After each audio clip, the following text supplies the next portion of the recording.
Hello, everyone. Hi, welcome to MixStream episode 22. Welcome back. Thank you, everyone, for joining me once again on another installment of the MixStream series of live streams. Now, if you're watching this right now on the live stream, right, please do say hi. There is a live chat section going on right here. So right, it's either on the left of your screen or somewhere at the bottom, right? Say hi. Let me know that you are in the chat, okay? I really, really do appreciate it for joining me on this Friday night. There's so much other stuff that you could be doing. It's now, I'm glad to share with you all that, especially for us who are here in Malaysia, we are now entering, this is the first day of what we call the CMCO, the Conditional Movement Control Order. There's a little bit of semblance of normalcy again, right? Things are opening up. We're seeing people out and about again. And even though it's good, there's some good things. We do need the economy. We do need businesses to open and get going. But at the same time, all of us, we really have to still, right, not let our guard down, okay? We still have to be very, very careful with our SOPs, with our social distancing, with all the proper practices of wearing a face mask and whenever you are, right? Going out or you are going to be in a close vicinity of people, okay? Right, all of that, and then plus the vaccine and all that. So, it's very, very positive, right? Okay, so hopefully 2021, right? We are coming into March, and then it's going to be almost 1 year already since we had our first MCO, right? So, okay, cool. Glad to hear that. Now, so we are back again, as I mentioned, right? If you are new to this channel, right, please do say hi again in the live chat, right? If you are first time or very, very new to this channel, right, please head on down and become a subscriber.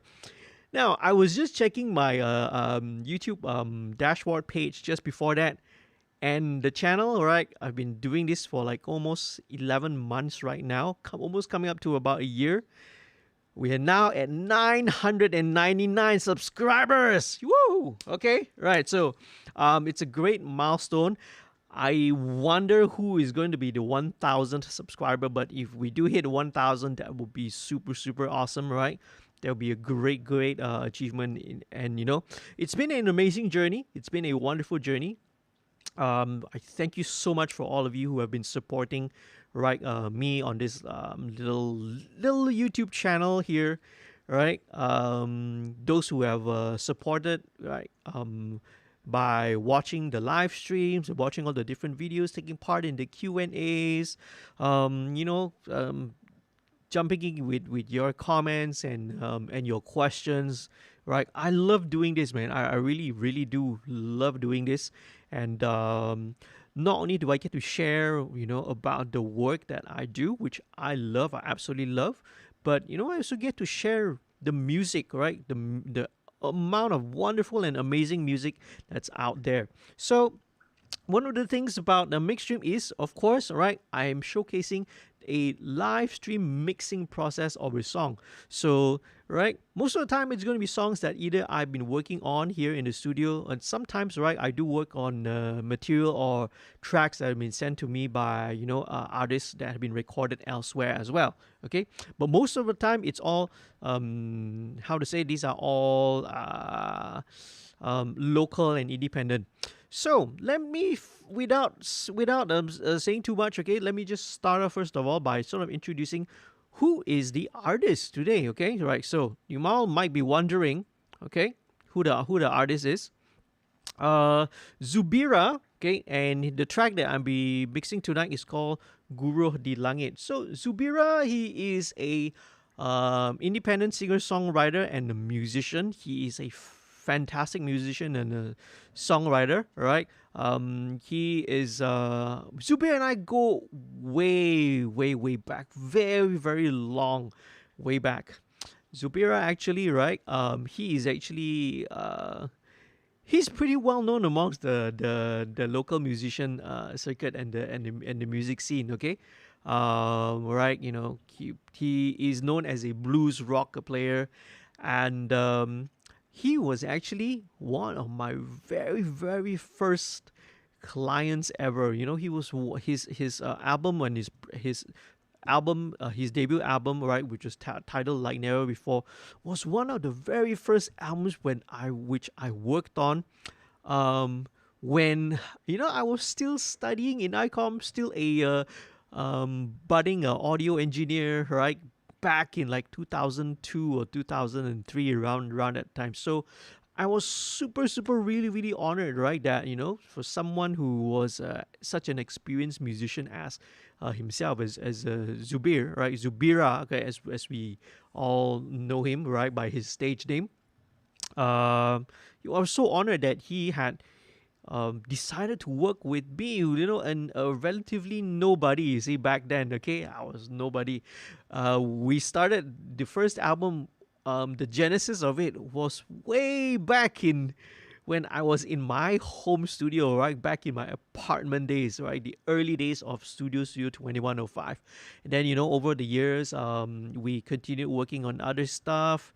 When I moved on to Synchro Sound, and then finally when I moved here as well. And, starting actually in about 2019, Zubira contacted me again and he said, hey, it's time to put out my next album, because you might not know when will he ever have the time to do it again. So it's now or never. So we actually embarked, and some of the tracks that he was already started recording elsewhere, but most of the vocals, I think almost all of the vocals, right, we have re-recorded here. Some of the guitar solos and all the lead fills we have re-recorded here as well. Okay. Now, this track, okay, Guruh de Langit, this is going to be his first single. I reckon it's probably going to be the first single, because this is the first track that I'm going to be mixing off the new album. This is a kind of a mid-tempo, slow-ish, not a slow, it's like a mid-tempo, easy listening ballad, right? His other stuff are a lot of like blues rock stuff, right? Classic rock infused and influenced stuff.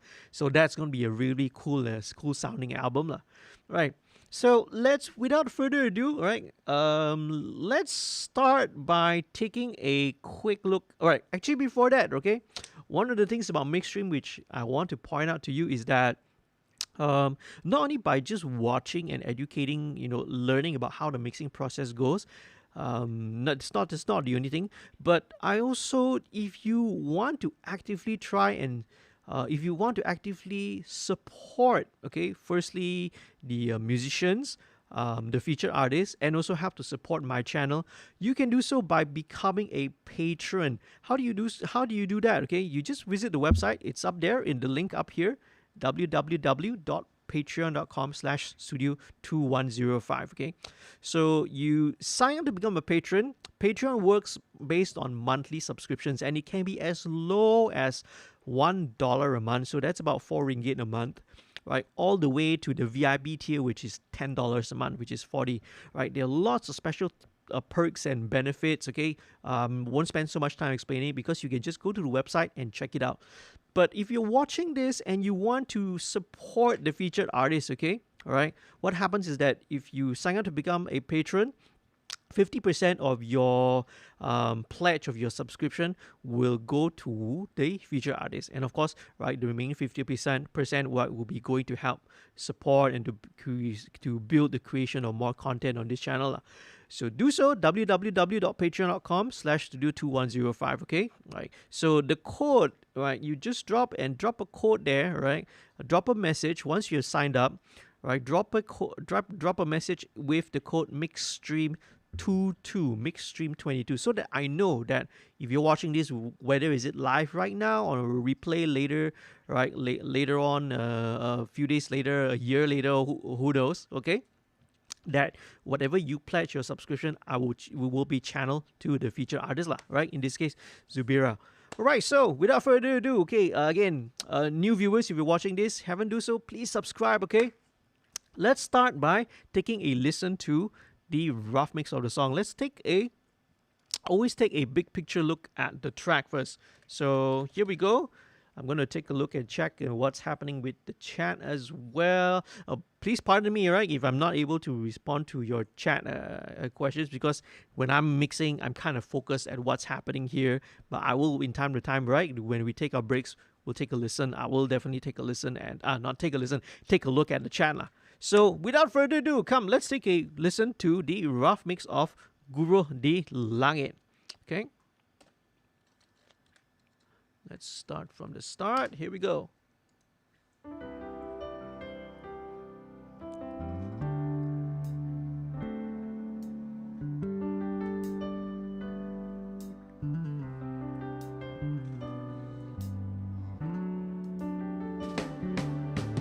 Jelas tak terlindung, terik rasa walau mendung,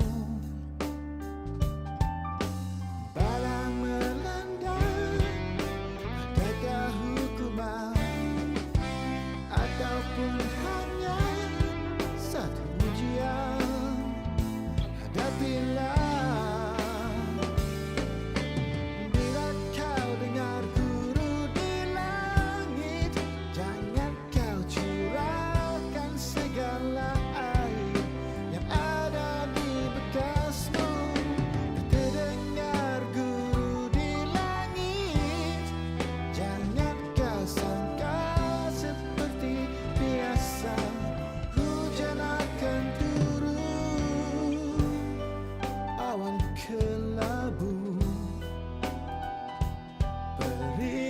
Rasa berulam debu, bencana menimpa, adakah ujian ataupun tanda satu peningkatan di sisinya. Oh, bila kau dengar guru di langit, jangan kau curahkan segala yang ada di bekasmu. Tak terdengar guru di langit, jangan kau sangka seperti biasa, hujan akan turun.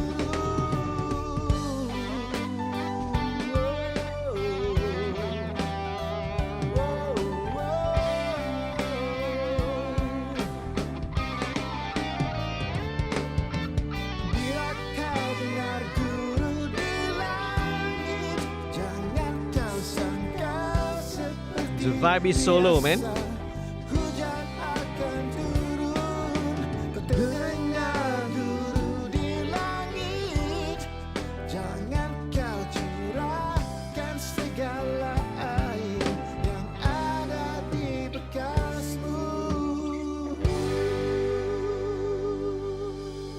Right, okay.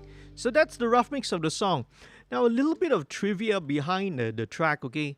The musicians that are featured on this track are some really, really awesome musicians, okay?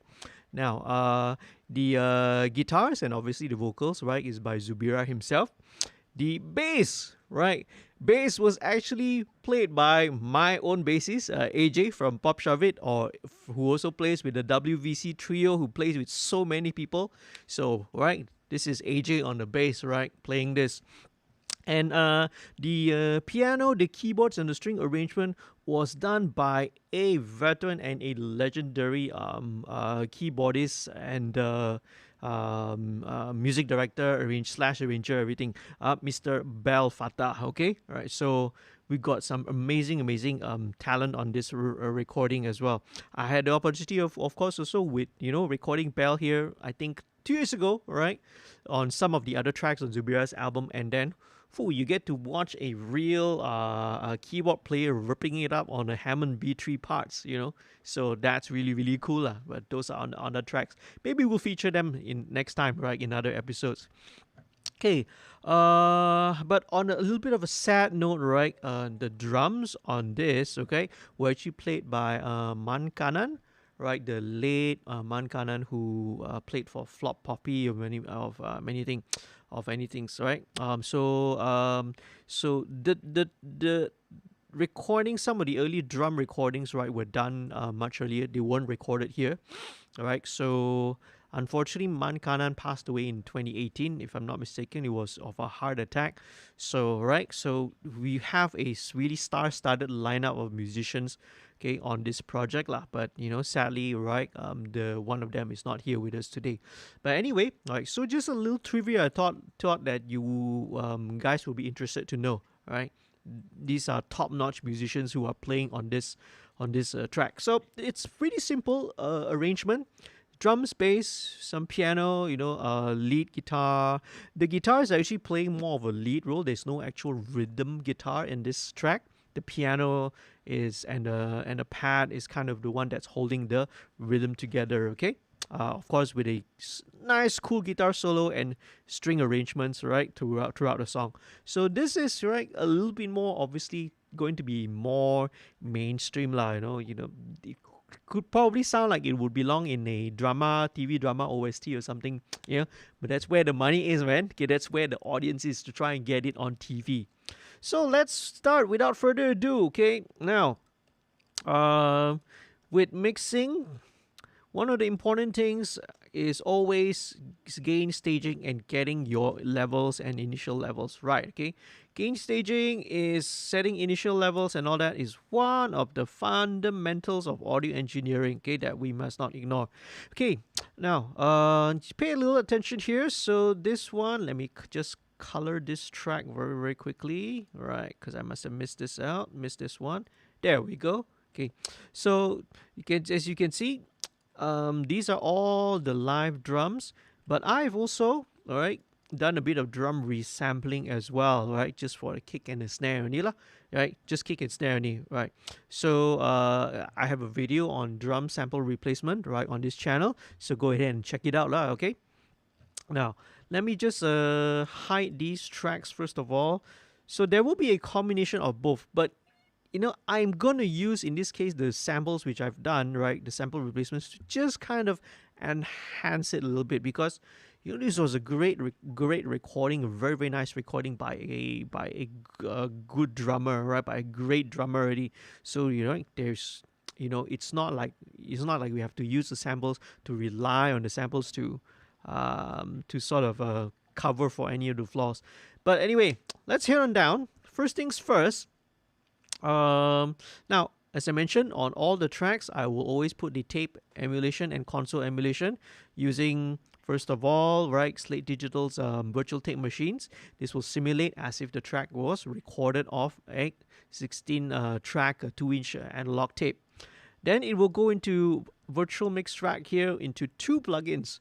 First one is Virtual Channel. So this one will emulate the channel path of an analog console. In this case, I've set it to USA, which is API lah, okay?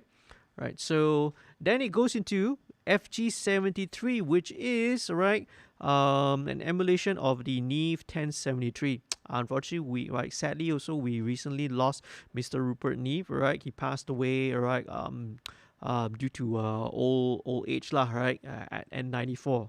So, right, so hats off and tribute to you, Mr. Neve, right? You're absolute legend, right? His legacy really, really lives on until today. So, right, this is basically emulating the signal path and workflow of coming from a analog tape, coming off an analog tape, going into a channel of an analog console and a the preamp section of a Neve 1073 lah, right? So just to inject a little bit of analog flavor back. So what I want to do, how do I set initial levels? Very easy. I use my kick drum as a reference, okay? So for what I do is once I set the kick drum as the reference level, then everything else, right, will balance in relative to what the kick drum is. And what is the level that I aim for? Okay, very simple. I aim for so that when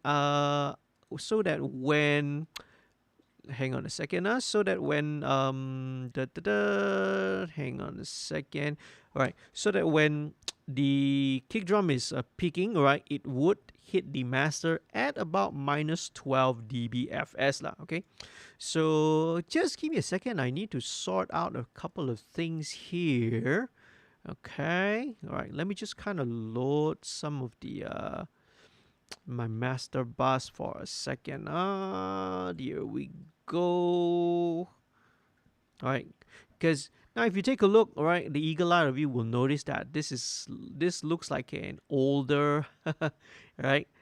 Because the project was actually begun, I think, on Cubase 8, and now obviously now on Cubase 10.5. So the color scheme is a little bit different. So some of my routings was a little bit different as well. So let me just turn on all the stuff that needs to be turned on the master. I'll show you later, okay?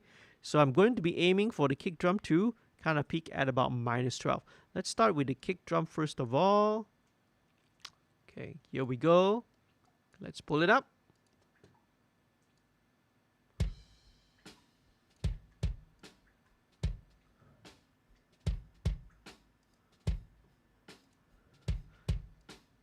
Okay, right. Bring it up a little bit more. Okay, right. So there is a little bit of quite a bit of leakage on this, but let's see how we will deal with it, lah. Okay, let's just set it first. So let me just show you my master. So now it's kind of hitting at 15. So what I'm going to do is I'm going to blend in the sample. All right. So maybe with the sample, then we will peak at about -12 lah. There we go.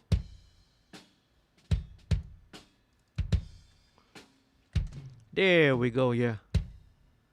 Okay, so now it's peaking at, all right, -13, -12. When it gets to the harder and louder parts, it will hit about -12 lah. So roughly at that. So that's what I'm aiming for, right? So kick drum, that's my kick drum level already. So once I know, right, that kick drum level at about -12 dBFS, everything else I will balance, right, in accordance, right, relative to that kick drum level. Now, this -12 dBFS is not a set rule. It's not a hard and fast figure. You can always, right, you can always aim for either a higher or lower level, right? That's just for me because I've sort of calibrated, right, my listening levels, my speaker levels around here. So -12, right, gets me into the right ballpark lah, whenever I'm listening back, right, at about 85 dB SPL in here in front of the speakers. So, okay, let's go with the kick drum. Let's go back. So I've set this level already. Let's go back to this kick first. So, okay, as you can see, there's quite a bit of, it's a really nice sounding. It just has a little bit of leakage. Let's try and deal with that with the gate. All right, let's gate it. Okay, let's go with, let's say, kick the bleed natural. Okay, right. So one of the cool things about the VMR gate here, the gate that's inside here, this was actually taken from the Trigger 2 module, which is the drum triggering sample replacement software. So that was such a good gate, right? Such a great sounding gate that, you know, the users all requested, hey, could you please, right, develop so that it can be a module inside a virtual mix rack inside VMR, which is what we're seeing here. So, you know, Slate granted us the request and they brought it in as a module. But not only that, they have a feature here called debleeding. So debleeding is, right, it's using very, very clever. It's a clever way where they will blend in, right, using some filters, and they will it's a way to debleed and to filter out all the unwanted bleed, right? There's a complicated explanation of doing it. The old way of trying to do this technique, right, was very complicated lah. You have to duplicate the track, and then one you have to EQ to eliminate all the bleed. Then the other one you need to basically it's a very complicated thing, and they have now just simplified it into this wonderful module. I think there are a few other plugins out there which do it as well, but this is great because it's already built into, right, the all access pass for Slate Digital. Okay, so here we go. Let's go with the kick drum again. Let's see how it sounds now. All right, with the bleed. Okay. Wow, look at that. It's such a clean sounding kick drum right now. Okay, let's bypass. This is without the gate. This is with the gate. And it still maintains all the punch and attack and sustain, okay? So the problem, right? So the reason why the debleed is good because The debleeding function is great because it will help to filter out and cut out all the bleed, but you can still retain the sustain of the drums. Because previously with a traditional gate, you have to set your release time, very, very short, right? So it became a bit of a compromise. So yes, you could gate out some of the sounds, but you lose the sustain, right? So the kick just becomes a kind of a little with a bit of attack lah. So now with this, you can have all the sustain of the kick drum. With the sustain of the kick drum, that's where you get the size. That's where you really get the low end. You don't just get the back of the beater. You see, so fantastic, man! It sounds great. It's awesome right now. Okay, so let's go on a little bit. Okay, kick drum. Okay, let me just EQ it somewhat. Now with this, let's go a little bit more old school. Let's go with the FGA, which is the API EQ. Want to suck out a bit of 200, a bit of 400. Okay, that's cool. Lovely, all right. Okay, next thing I'm gonna do is now with kick drums, with closed mics, I don't very often use compressors. I don't like the sound of compressors on the close-up mics. I will put compression on the drum bus, right? Having said that, but what I will do is I will put a bit of limiter, okay? So let's put this. This is the Boss Little Clipper. Let's check out, maybe is there a part of the song which is a little bit louder? Okay, they're pretty much consistent. It's pretty even, so you can look at it, okay? It's pretty even, so let's just do it here. So this is just gonna catch the very top.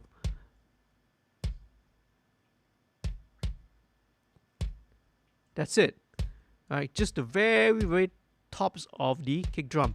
And that's all. Okay, let me maybe just a little bit more. I'm hearing this at about 530. Okay. Now, there is a tiny bit of high frequency left from the debleeder that is still kind of leaking through, but I think very, very simple. Just the low pass filter will help take care of it, okay?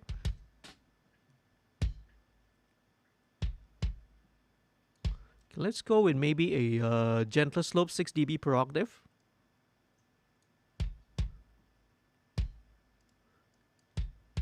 Okay, that's good. Let me listen to it.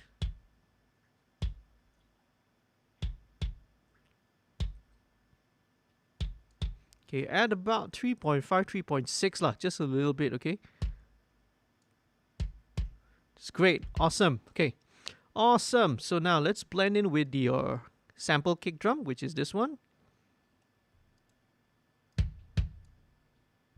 Okay, let's check the phaser. Let me just invert the phase for a second.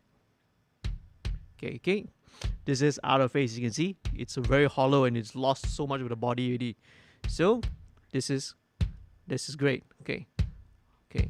Now, let me just EQ a little bit the sample.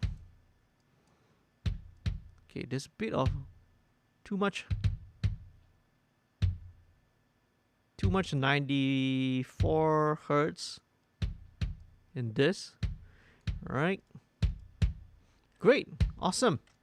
I love how the kick drum sounds already, okay? Now, moving on. Now, jump ahead to the overheads, okay? Now, I am a big fan of mixing the drums from a top-down perspective. So once I've got my kick drum level, very quickly, I will jump over to the overheads because I want to capture the overall drum sound first. So, okay, let's go and check it out.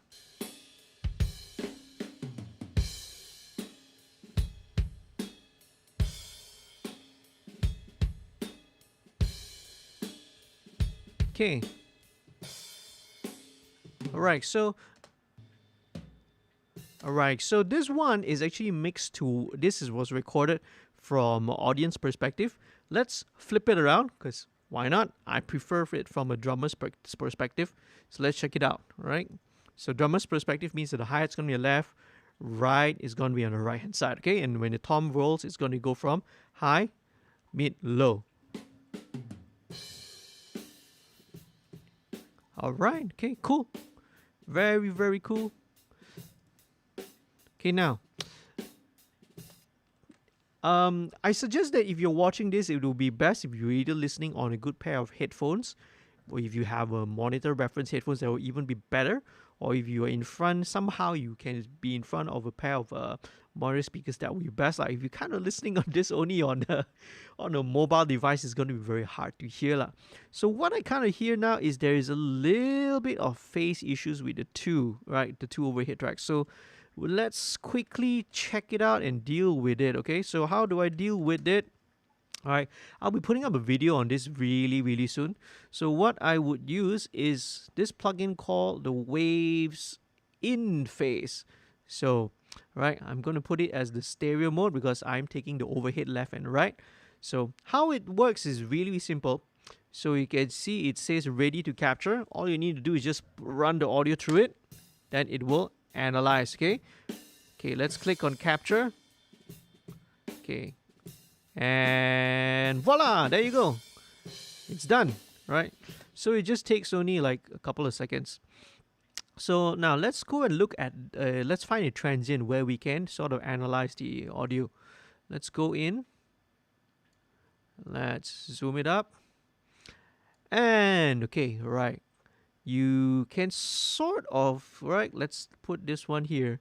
You can sort of see you can see a couple of things really. So it looks like, first of all, this waveform on the overhead right is a little bit delayed. It's slightly behind. Okay, now this is not necessarily a right or wrong thing.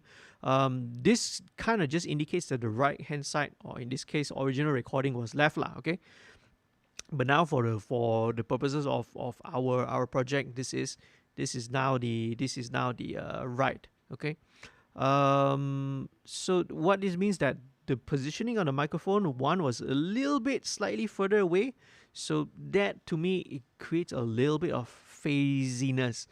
But let's try it. Okay, so simple thing. What we're going to do is I want to slightly delay this and push this back. So how do we do it? Push this back and see. All right, we can either drag it here like that, all right, or we can use this little wheel meter to adjust it.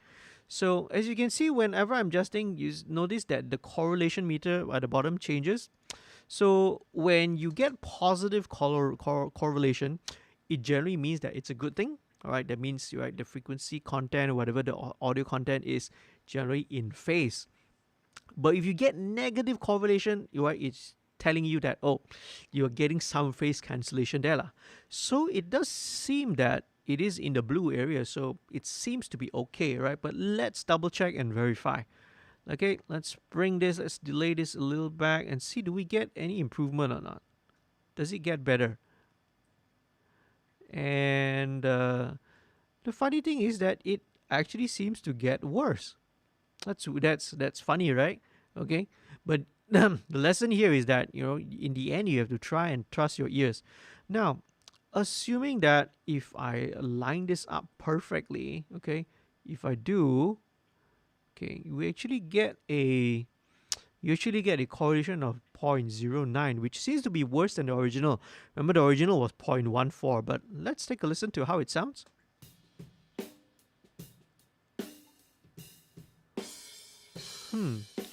But for me, it actually feels more centered. The snare actually feels a little bit more solid now. I don't know, man. Hey, let me bypass this. This sounds slightly wider, a little bit but it's a bit out of phase to me, it's slightly out of phase to my ears. Okay, let's try this again. So this is back with it on. Bypass. Slightly wider, but a bit phasey. Interesting. Very, very interesting. Okay. So, okay. There's a saying that goes, we set and we don't forget. Okay. You hear me repeating this many, many times already. So what I'm going to do here is I'm going to remember this value. Let's remember this value here. Okay, this is 0.88 milliseconds. So I have delayed the left overhead by 0.88 milliseconds. So this one seems to make the snare, even though the image is a little bit narrower, but it seems to make everything sound a bit more solid. As opposed to, right, the original setting without any delay on the sample, delay on the track, it sounds a bit wider but slightly phasier. So it's not a question of right or wrong, I think. All right, it's a matter of let's see which one will sound better in the track once we have rest of the instruments. It's too early right now to really make a judgment call, right, on which one is better or not. So we set it, but don't forget, okay, we might need to come back later to revisit this. But let's remember this value, okay, 0.88 milliseconds. So let's do this, okay. Let's unsolo it. Now, let me rearrange this and relabel this as well. Okay, as I mentioned, I have turned this into drummer's perspective because I prefer the drummer's perspective. Okay, and then let's introduce the delay of 0.88. Okay, so let's remember this. Let's not forget that value. Okay, let's link the channel of the two overheads. Let's blend it in with a kick.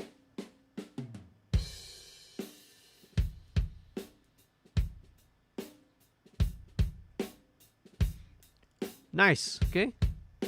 Right, very nice.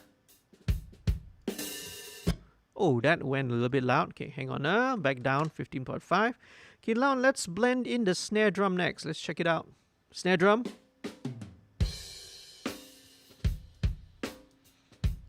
Okay, automatically, something sounds out of phase. Let's flip the phase.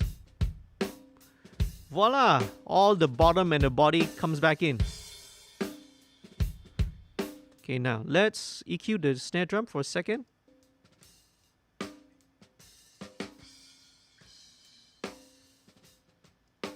Okay, right, I'm hearing.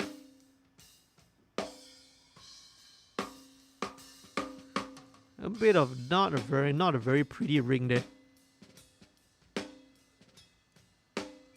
Okay, and another one here.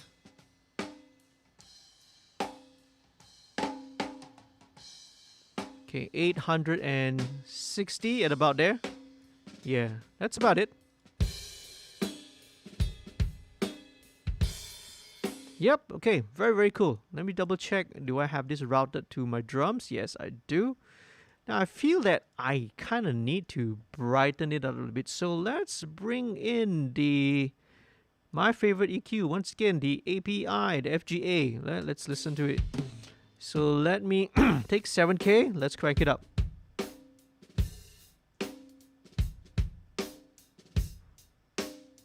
Nice. At about 6 dB. Let's bypass. Very dark.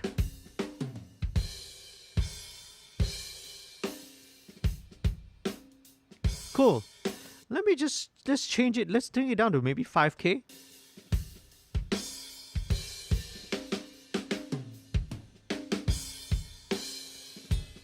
I think 5K is a little bit better for this particular snare drum. Very cool. Okay, so as early on I mentioned as well, I don't like compression on the closed mics, but I will put a bit of limiting. It's not a bit, that's a lot of limiting.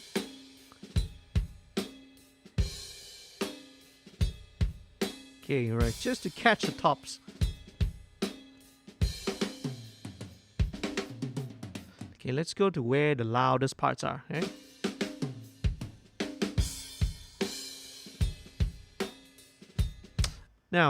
Now, this snare to me kind of sounds not very exciting. It's okay.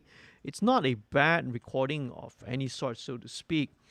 But just to give it a little bit more bite, I will blend in the sample, okay? Here we go. Let's just blend this in. All right.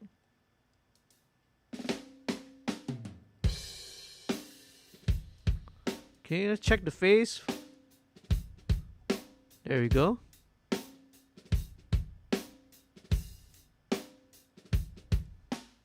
Okay, right. So this is also taken from Steven Slate drums. Okay, now this one has got a bit of this ring here. 890, at about 890. So let's just cut it out.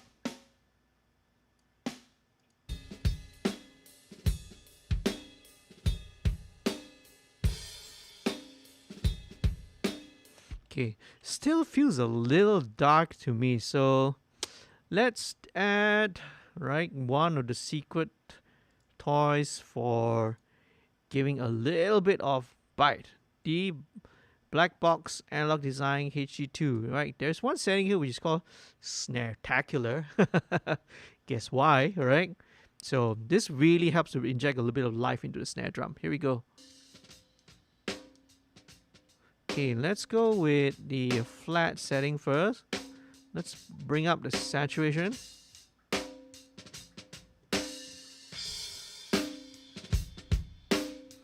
Wow, okay, right. So it is getting a little bit louder in volume. So let's compensate.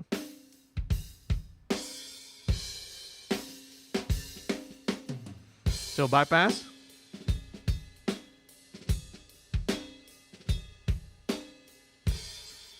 See, you can hear that the ghost notes come out a little bit more because the saturation is bringing up all of those harmonics. But it's also it's also kind of bringing out some other unwanted stuff as well.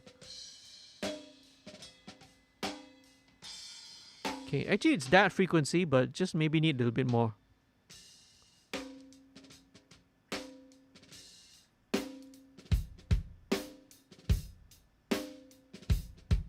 Nice. All right, cool.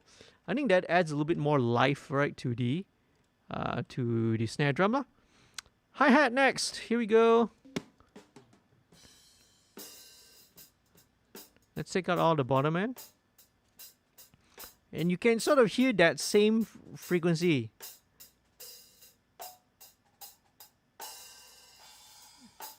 (860 Hertz), right?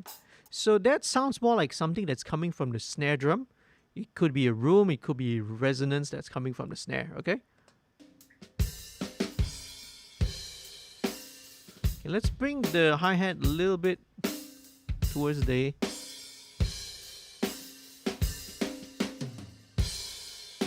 Nice, okay? Very nice. Okay, now, so... Alright, we're filling in the rest of the stuff. Let's fill in the room, right? So the original drums were not recorded, did not have any room mics to it, but right, good thing about sample replacement is that you can also trigger and have some room sounds as well. So let's check it out. Okay. Okay. Let's take out the bottom.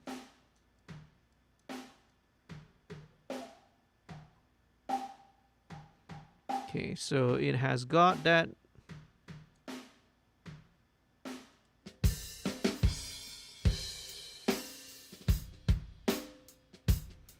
So immediately, right, it's giving a little bit of that 3D depth.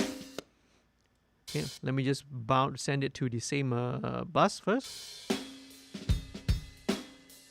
So without, everything sounds like right in your face.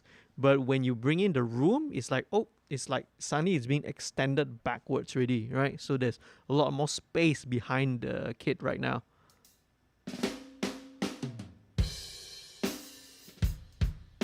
Very nice. Okay, so let's add a little bit of reverb.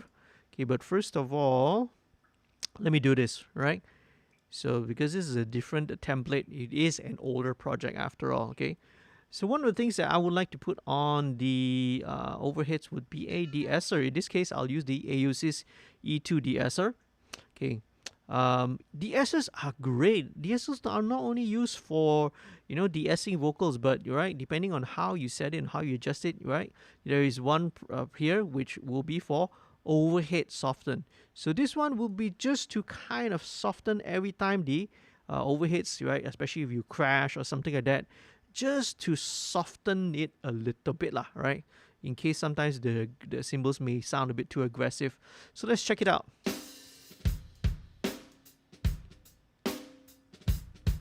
So we kind of only want it to act when there's a crash.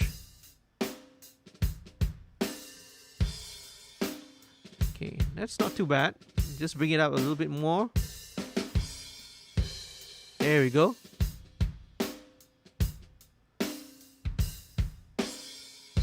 There, see? So every time, right, it crashes, right, the De-Esser will just very, very gently, it's a very, very gentle, you know, max it goes out 3, but if you see the graph or so, it's probably only like about 1.5 dB down, right? Just to smooth out the top end a little bit. All this is all very subtle and very gentle. Okay, so as I mentioned earlier, I want to put some reverb, okay? And what reverb are we gonna go for, right? This is going to be my favorite reverb, okay? Well, it's one of my favorite reverbs, okay?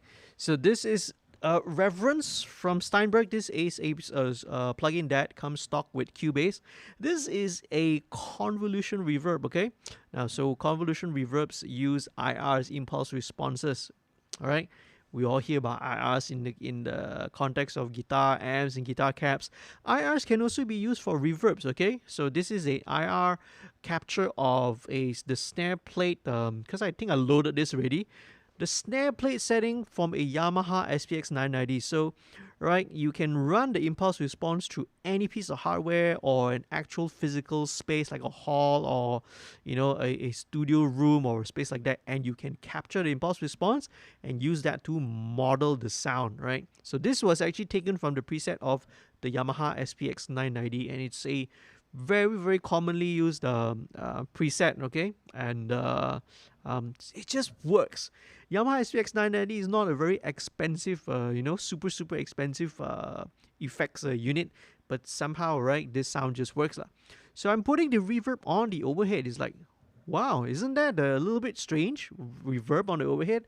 I thought you put the reverb on, let's say, the snare or something like that. But this was something that I picked up, right, watching Chris Lauderdale. So this is actually the technique that he does. He puts the overhead, the reverb on the overhead. So let's check it out how it sounds. Okay, here we go.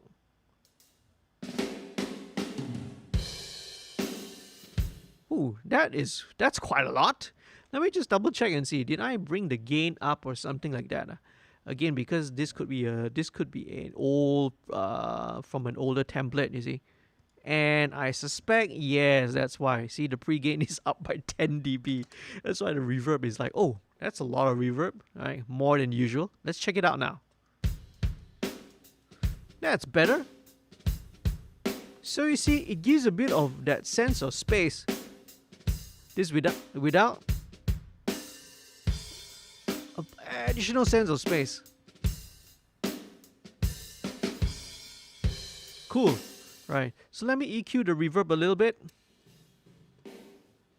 Okay, let's take out everything below 200 and everything above 10K. We don't need it to be super splashy and super bright. Okay, now there's a little bit of, at about 430, a bit of build up.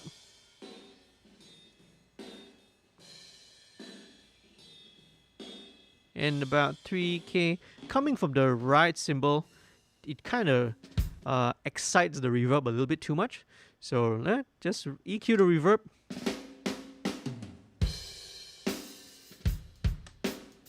Nice. So there we go, almost there. So let's go on with the toms right now. Let's look for a section of the toms. Let's say where. Okay, let's look for this section. Okay, so first of all, toms as usual will have the same thing, the tape emulation. Let's check. First thing, always check for phase, right? So let's solo the tom and the overheads first of all. Put it in cycle mode. Okay, let's turn off the reverb first so it doesn't confuse us. Let's turn it off. Okay, now.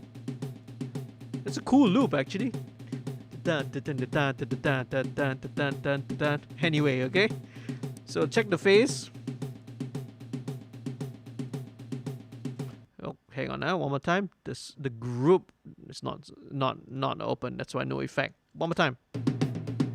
There we go. Let's bring this down. Flip the phase.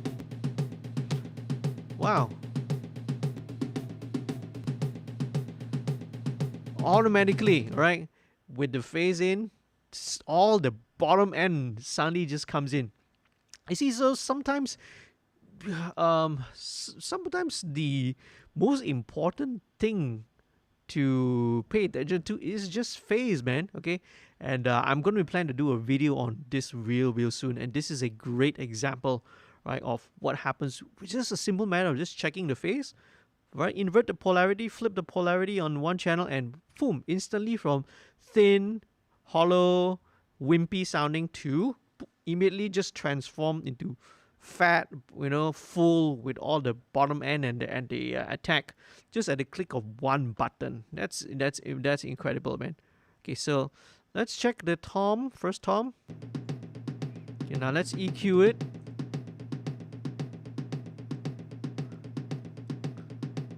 So there's that 650, a bit of a bit of hard boxiness, and some weird resonances.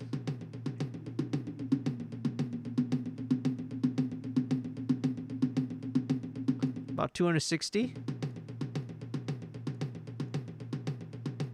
Okay, now a bit more, one more actually, alright?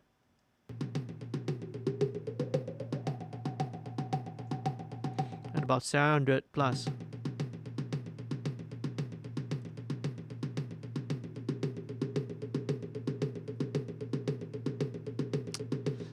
Let's shift this over first. Let's deal with this first.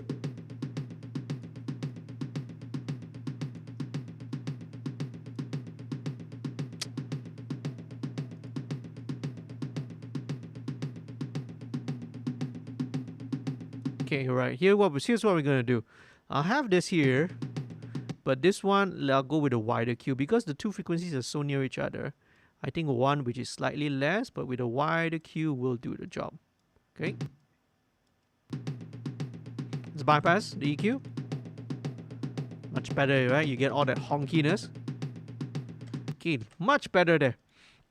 Alright, so let's bring in. Now I want to add a bit of bottom, a little bit of the body back to the back to the toms. So one of this will be called, this plugin I'm going to use is called Bark of Dog. Okay, so this is something that will helps to bring in the bottom end lah. It's emulating how the bottom end, the EQ curve from, let's say, a Pultec EQ. Because what it does is that you can boost and simultaneously cut at the same time. So what you get is a kind of like a resonant filter, right, on the bottom end. So let's check it out. Okay, so this is going to be, I'm covering this. Let's look for the frequency, okay? All right.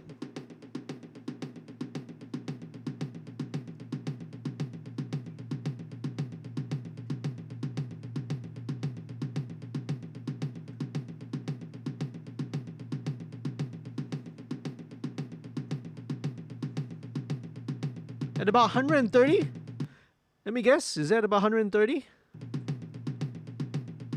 Yeah, it's about that, 130, 126 hertz, right? So I'm checking it by blind. Now what I'm doing is actually, as you notice, what I'm doing is I am pulling up the frequency, center frequency, slightly higher first, right? All right, I'll bring it higher, like say 200, 300 hertz.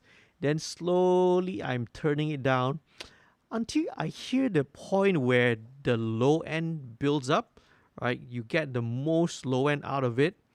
And then if you go a little bit further down, when it doesn't seem to get any bigger anymore, then that's the right spot. That's the right frequency that we are aiming for lah.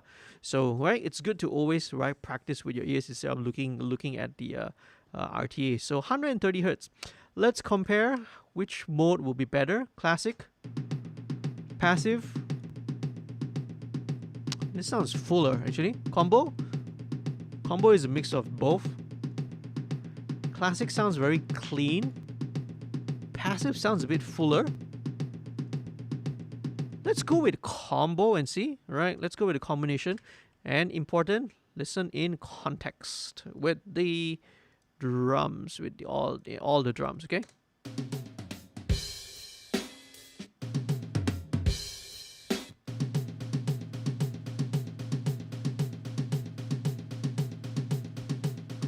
classic, passive. I think so, right? Because passive sounds a bit muddy, right? Slightly muddier. Combo kind of is like a good in between. So let's repeat the process with the other, the rest of the toms. Let's go with tom 2 now. Same process, alright? So let's solo first with the overheads. Check the phase. Invert.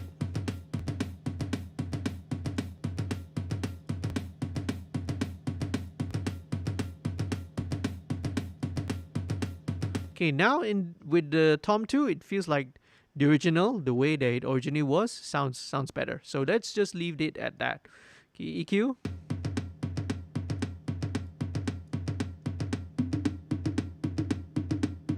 Okay, 300 hertz. Let's get rid of that. A bit of boxiness. 640.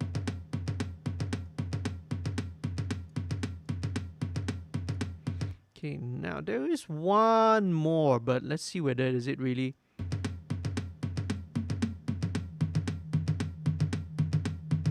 There's that about 157, 160 hertz. That kind of a resonance going on. Okay, alright. Let's repeat the next thing. Here we go. Bark of dog once again. Boost at about 5 dB. Let's check it out. Let's see what is that. Let's turn this off first, huh?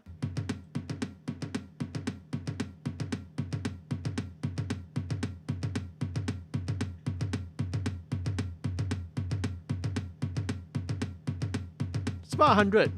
110, 100, 110. Am I correct? Oh no, not really. Right. This is about 90. Oops, sorry, I accidentally pressed that. So this one is about 90, right? Well, it gets a little bit trickier. Yo, yeah, it is getting towards 90 actually. Right. Oh well, 100, 110 to 90. Close, right? Okay. All right, let's listen. Okay, let's unsolo this. Let's listen which one would sound best. Okay, it's passive.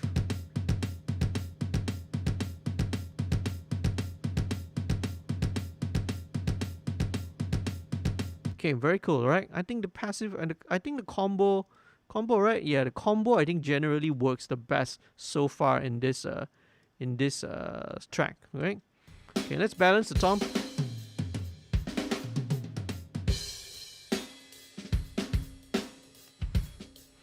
Okay, let me just check and see.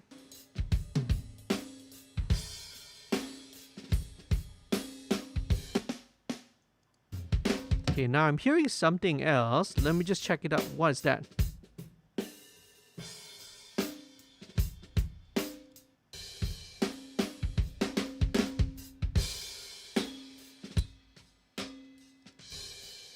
Okay, it is coming from the snare track though, so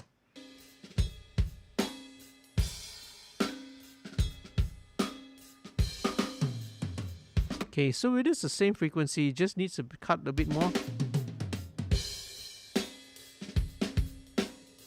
Yeah, okay, that's better. That's better, okay? Just a simple, just 1 or 2 dB additional cut there.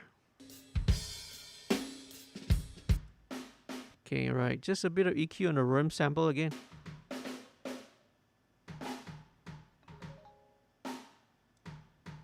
Okay, I think again, this could be just fine, just a slightly wider Q.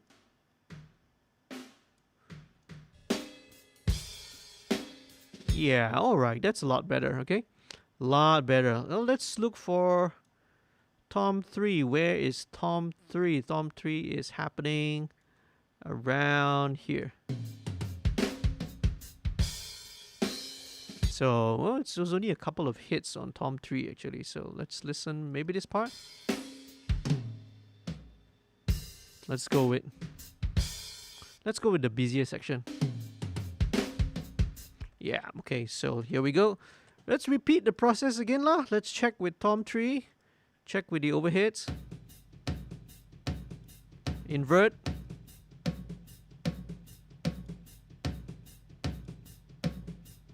Very tricky actually. Hard to say. Let's invert again. Original is better, right? Original has got a little bit more bottom end on it. Okay, so let's solo tom 3.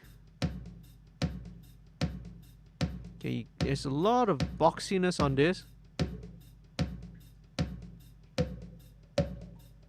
Alright, 580. Let's scoop out all of that.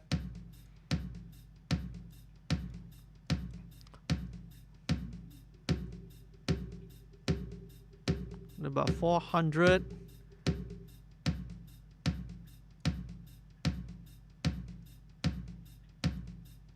Okay, so there's some bottom, but let's just leave it at that first. Okay, it could be useful because at the same time also you don't want to overkill the bottom end lah. Alright, feels like it probably need about 6 dB. Now let's check out where the bottom end is on this. Okay.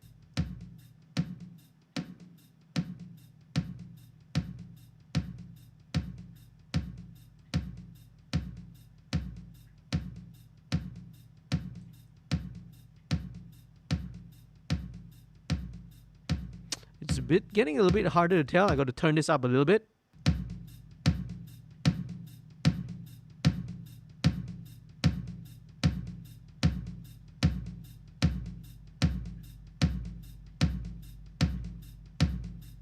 There's a lot of actually sub actually, right? Plus attack at about 60 plus, I guess. Check it and see. Yeah, at about 65, 60 around there. Okay. Now let me bring this out a little bit higher because it does feel a little bit low. Right, so let's check it out. Classic, passive, a combo. Alright, combo seems like it's gonna be the best bet. Let's check again.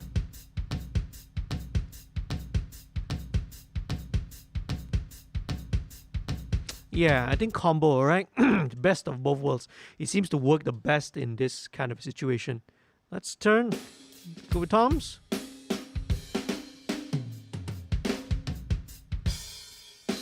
There we go.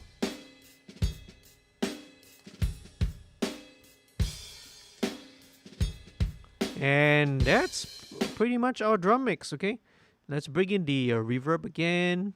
Here we go.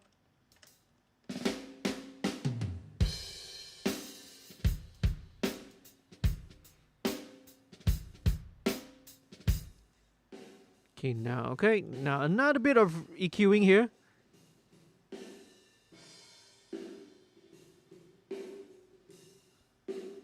This is about 380. Okay, I think we could just use the same, but again, with just a wider Q.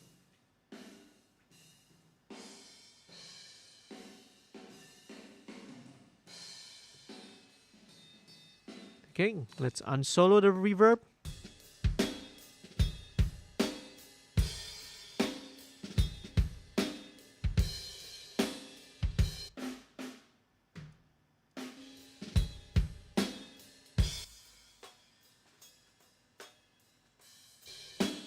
I'm still hearing something coming from somewhere.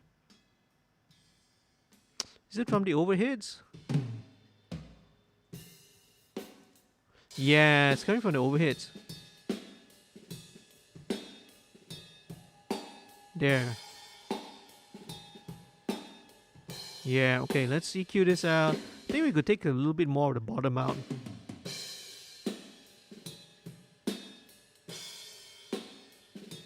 And a bit of 460 or so.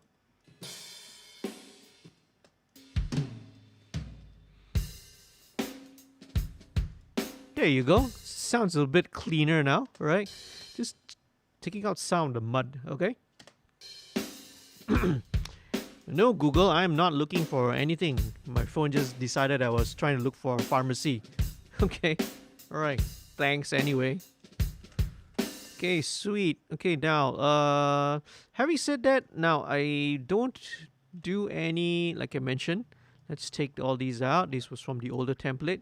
So, as I mentioned, I don't do any compression on the individual tracks, but I will use it on the overall drum mix, and my favorite one is the API 2500. Okay, so let me go to this. This is my favorite setting, but let me turn this down first. Set it to gain reduction. Threshold should be about 0. Okay, right. In my case, there we go. Just a little bit.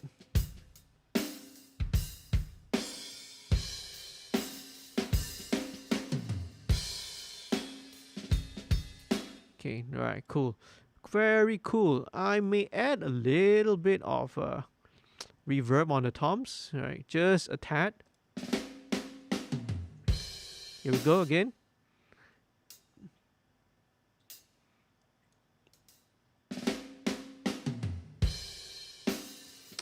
Yeah, I think that should be fine, right? And there we go. That's our drum mix. Awesome. Right. Thanks, guys, right, for still sticking in. Again, if you have any questions, anything you want to ask, whatever you're seeing, you can just drop it right here in the live chat, okay? And once I'll take a look at it and I'll answer it as soon as I can as possible. Or if you're watching this later on, leave it down in the comments, okay?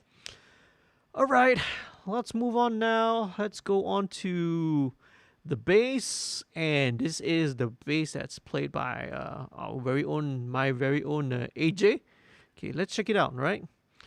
Okay, so what we did, this is actually 2 tracks, identical, except that this one, right, was run through a compressor, the 1176, you can see, and the other one was just clean de-Esser. So what I have with both of these guys, right, is just so that I can blend a little bit of both.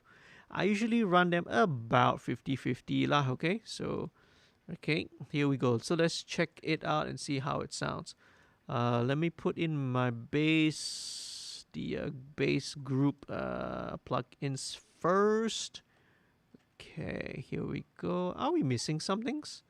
Are we missing? Oh, okay, no. Yeah, that's good, right? Just a couple of things here. Yeah, that's fine. That is all fine. Let's just blend it in first.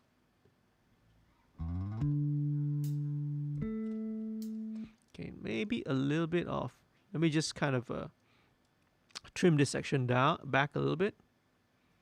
Do do do do do do do.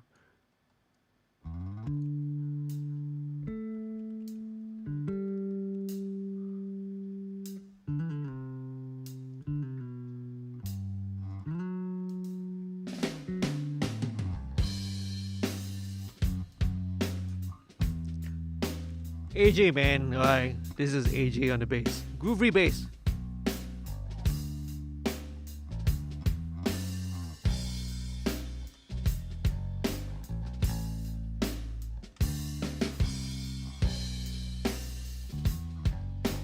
Okay, right, cool. Let me just run you through what I have on the bass. I have the C4 stereo. This is a Wave C4 multiband compressor. This is just set to only have the low band active. This is just so that I can control the low, the very, very lows of the bass. So about 180 and below, all right? Sometimes 200, depending, but usually 180. Okay, next thing would be the Surfer EQ. Surfer EQ here is an intelligent EQ, which it will track whatever frequency you set it to. So like, for instance, you can either track to the root, you can also track to maybe an octave above, the second, third, fourth harmonic, right? You can set it that way. But now I've set it to fifth harmonic, so let's kind of just check it out. Yeah, so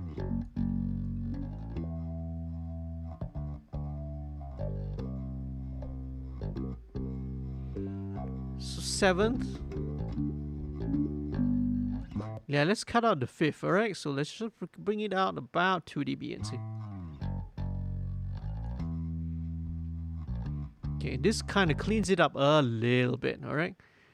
Next thing will be an instance of 1176. Oh, love this on bass, man. Let's check it out first of all.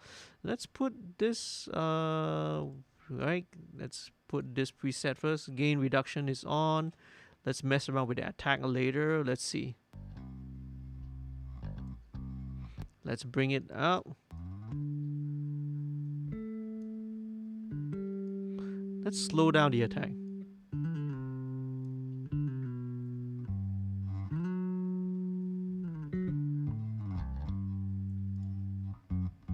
Lovely, man.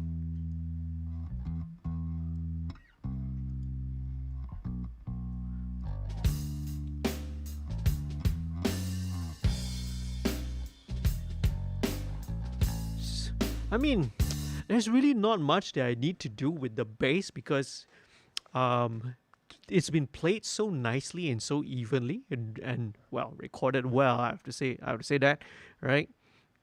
But it really does boil down to how even and how how well played and how groovy the bass is in the pocket, how it feels.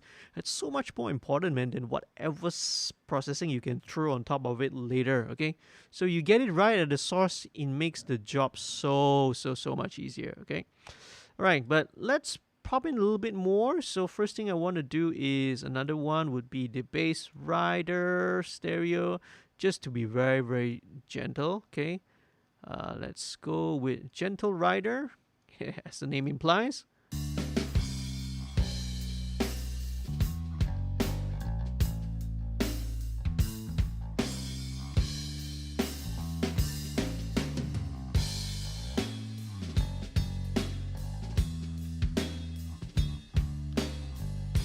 Nice, very nice. Next thing, secret weapon on bass, MV2. All right, I'm going to put in an instance of Waves MV2. Not much, just a little bit. Just to bring out a little bit of energy. Let's compensate. 2 dB down. 3, I think. 3 dB.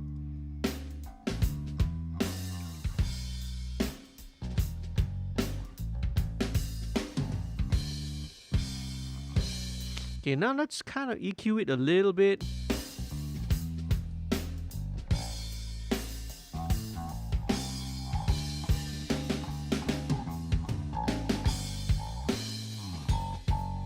Okay, at about there is a little bit of that honkiness. Let's scoop out that. Maybe do a bit of a low pass. Just give it a bit more roundness.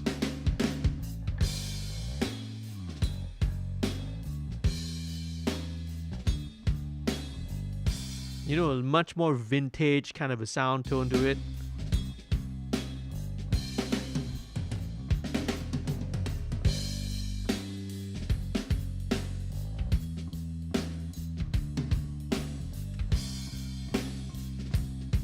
Awesome. There we go. There we got our drums and bass down already. Okay, let's move on now. Okay, quickly will be the piano. Alright, this is the main rhythm instrument in this case. So let's check it out. Let's just blend it in.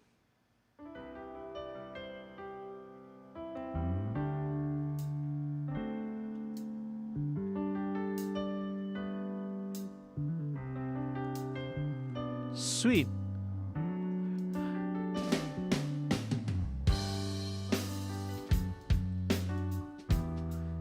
It sounds so good already, man, on its own. Just a little bit of compression, just a bit of the LA2A.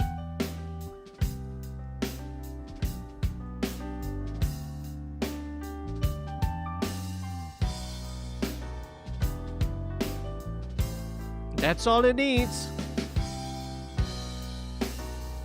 A bit of EQ just to brighten it up.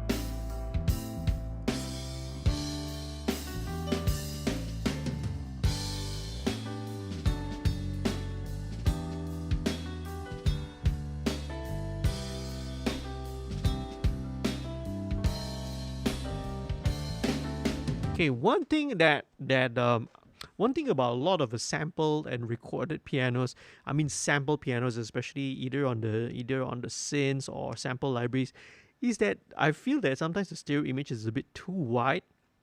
So that's what I got the feeling now. It's like super wide. So what I tend to do with pianos is I will tend to actually bring them in a little bit slightly, okay? Because it feels as if the piano is like 20 feet wide. It's like very unnatural. But the reason why, the samples always sound super wide is because it's impressive, right? So when you play, when you're testing out the presets, you play it, and then it's like, wow, super super wide, very very nice and wide. Okay, so that's what happens, you see. Okay, here we go. Where are we? Okay, where are we? Okay, let's go on. So let's go back to the piano. So I narrow it down a little bit. So 75 should be okay. Let's listen. Still okay lah. All right. I think that's fine. All right. I may narrow it down later. Depends. All right. Let's have the vocal, all that in first.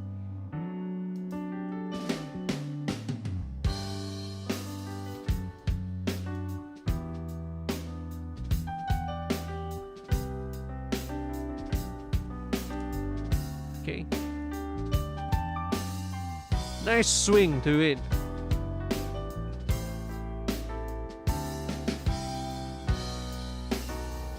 Okay. Very nice.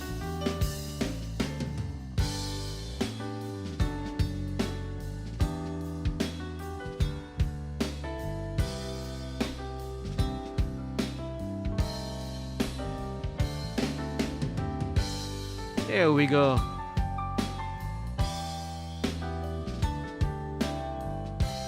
Very cool. So let's move on. Now here's where the money thing is. Let's move on to the vocal. Okay, the main lead vocal. This is Zubira's vocal. It's himself.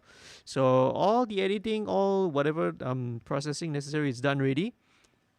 All right, so I'm going to show you and demonstrate how I would approach the vocal. I bring the vocal in very, very early on.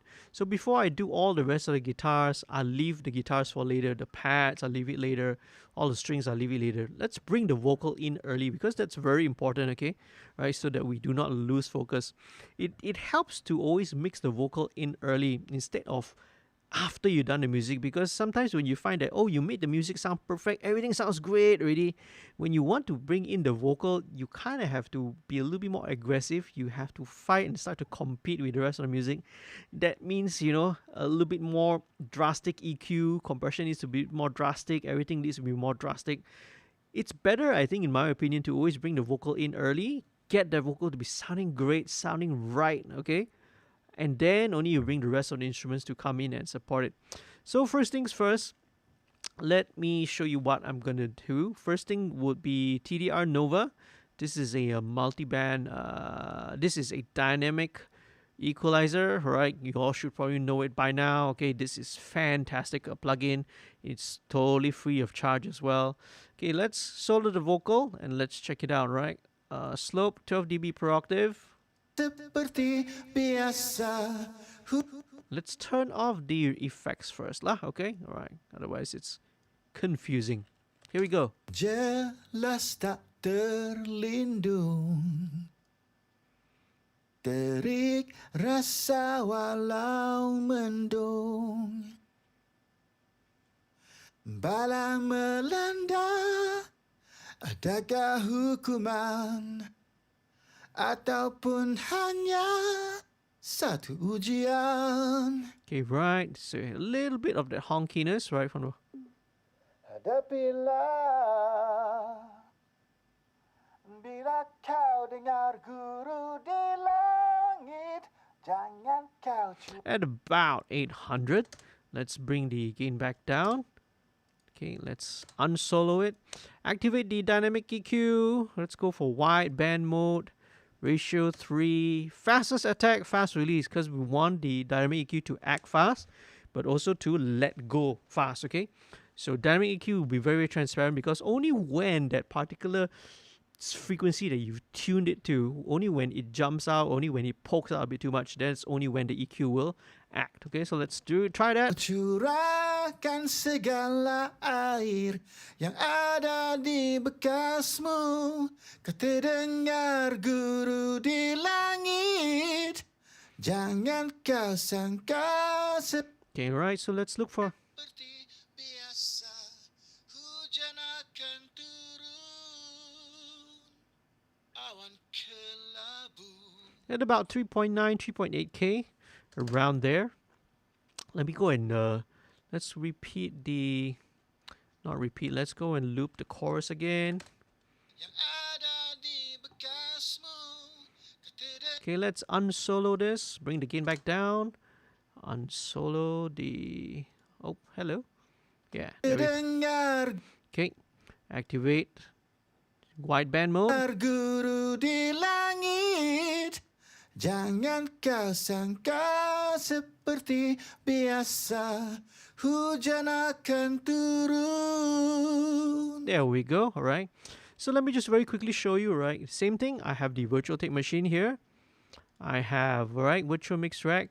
But the only difference now, instead of the FG73, I have the Hollywood virtual tube collection. So this one, instead of the 1073, which is a solid state, this is a tube. It's there's no specific model here. This is just their Slate Digital's take on a particular flavor of a tube preamp lah. And it's coupled with the FG Stress, which I've set it to be a parallel compression. Okay, so parallel compression, right, it's a great tool. I love to use it on vocals. So, right, it's kind of about a 50-50 blend, right, of a mix of the highly compressed vocal, right, versus the uncompressed vocal, all right. Yang ada di bekasmu. Instantly, already, it sounds very even just by doing, right, a parallel compression. So you have that energy, you have that solidness that the compressed vocal offers, but you still have the natural dynamics, right? So it's the best of both worlds. It's very beautiful. Okay, so we have next thing, sibilance, just to control the S's.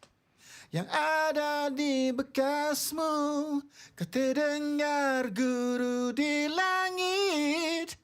Jangan kau sangka seperti biasa, hujan akan turun. Okay, great. Then the last thing we have here is an instance of Renaissance compressor. So this is nothing, it's not doing much. This is just to catch the very loud peaks, okay? Yang ada di bekasmu, kau terdengar guruh di langit. Jangan kau sangka seperti biasa, hujan akan turun. Awan yang ada di bekasmu, kau terdengar guruh. Okay, some of it might go about 1.3. Let's tone it down a bit, right? Because about 8.5 threshold. I don't want it to be attenuating more than 1 dB lah. It's very tiny touch, okay? Here we go. Let's listen to it again. Jelas tak terlindung, terik rasa walau mendung. Let's bring this down about. Bala melanda, adakah hukuman? Very cool, very nice. Dude, let me just check on something. I heard something. Jelas tak terlindung. Alright, okay, a little bit of clickety clicks, right? And that is sometimes with all the compression that brings up all the clickiness from the vocal. Let's cut that out first.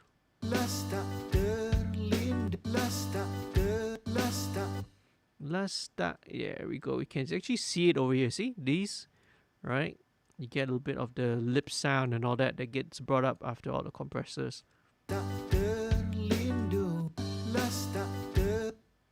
Okay, right. That's a bit better. Still a little bit here. Let's just a little fade in, just to. There we go. It's much better. Okay. Okay. One more time. Okay, I still feel there's a little bit of it, so let me go and double check first with the declicker. Let me try and declick it. Let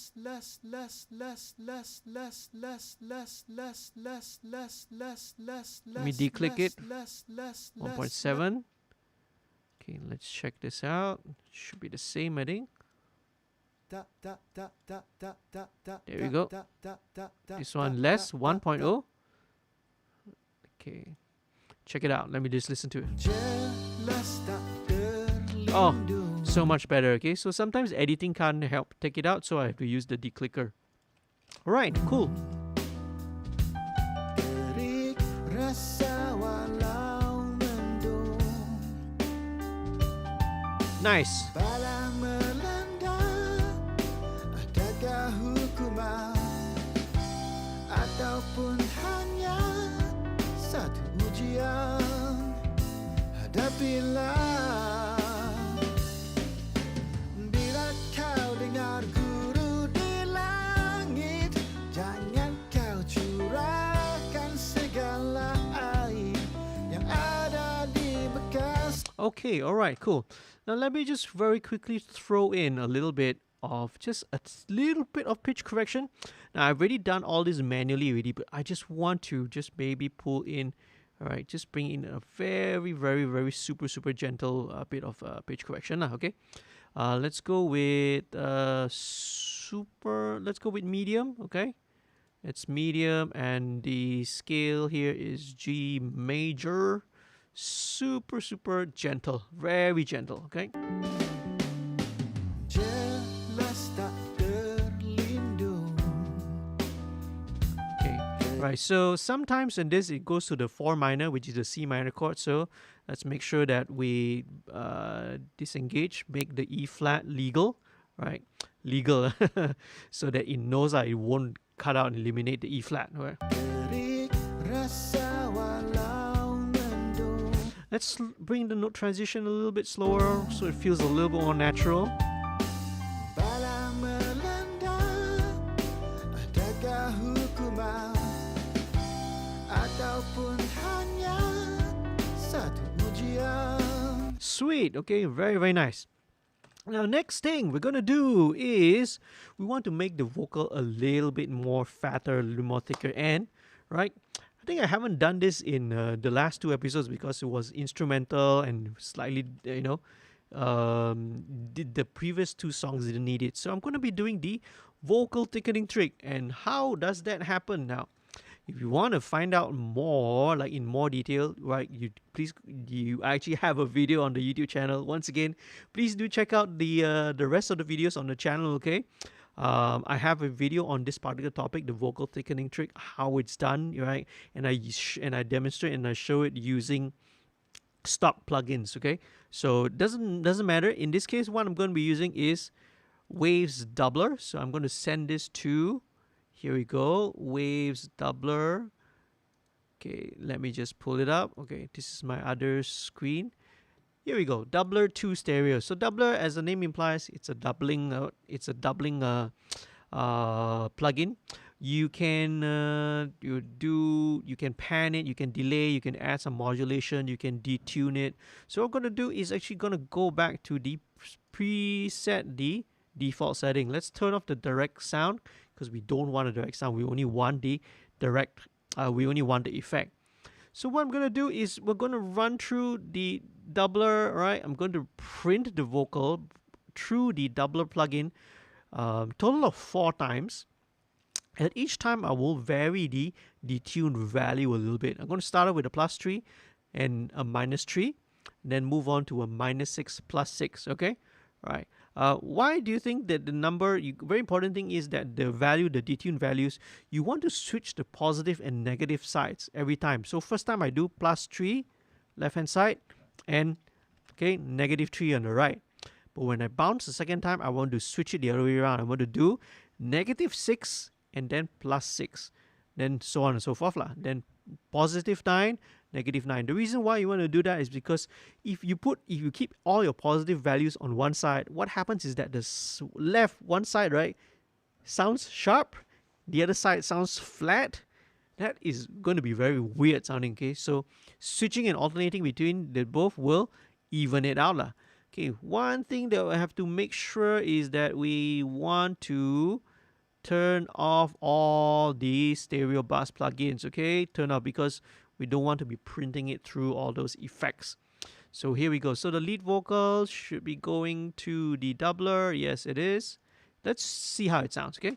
Jelas tak terlindung. See, all right? It's a nice wide stereo spread. Okay, so let's bounce this a couple of times. And whilst we're doing that, okay, maybe a good time for everyone to go and take a little break, grab some coffee, grab a drink, grab a toilet break, because this will usually take a minute or so. So let's go with single track. Let's make sure this would be the doubler plugin. My old template, I call it chorus, okay? So let's name the file doubler +3, okay, because this will be +3. Make sure sample rate bit depth is correct, 24-bit 48K when we want to create an audio track so that you will reinsert it into the project. And here we go, let's export audio. Thanks very much, guys, right, for sticking around. Don't go anywhere, okay? Quick one.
And we're back.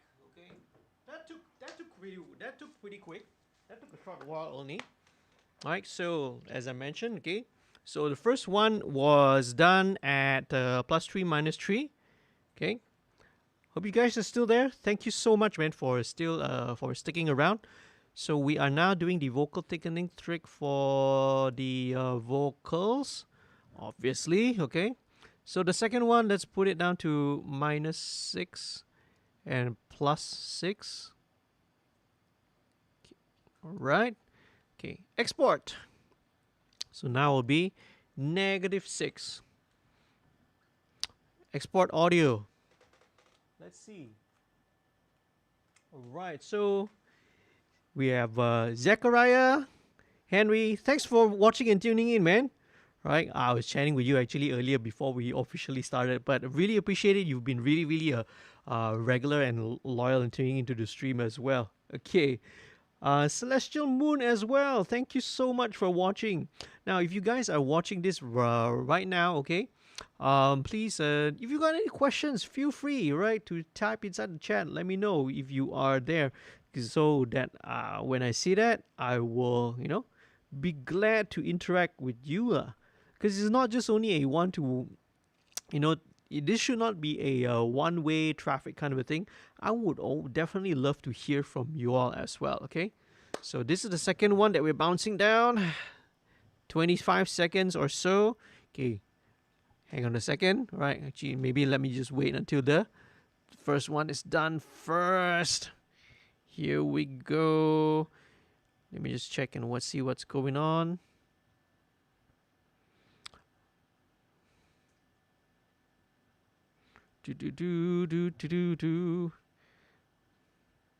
All right.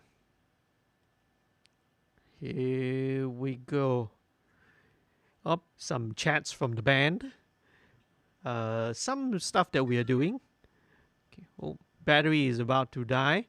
Okay, let me go and grab my charger cable for a second. So let's do the third one. This will be +9 and -9. Okay.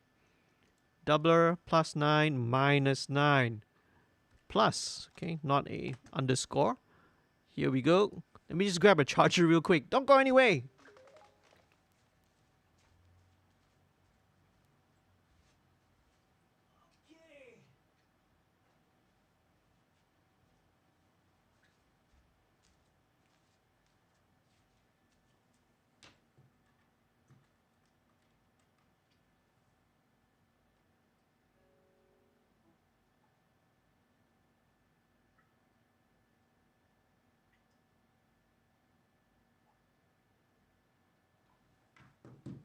time for celebration. Here we go. How's everyone doing, man? I hope you all are doing fine, staying safe and healthy, all good. I know it's now back to CMCO, malls, cinemas are open again. But unfortunately, I actually discussed it. We talked about it in last week's Ask Me Anything session. Unfortunately, for musicians, the only thing, and it's the same story again. After 1 year, the government just doesn't seem to learn.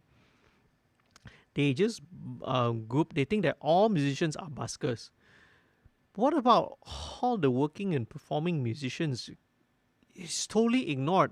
And look, this topic has been discussed and debated endlessly, but it just seems like, when it comes down to the arts, it just seems that it's just that one sector that's been neglected, okay? Arts. That involves music, visual performing arts as well. No comment, okay? All right.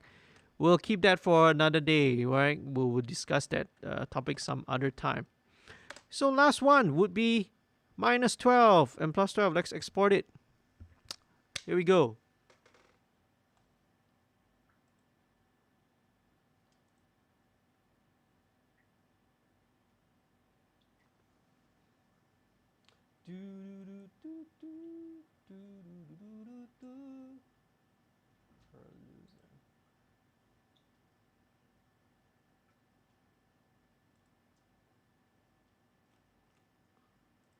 Let's see. This channel has no videos. Interesting. 27 seconds. 27 seconds to go.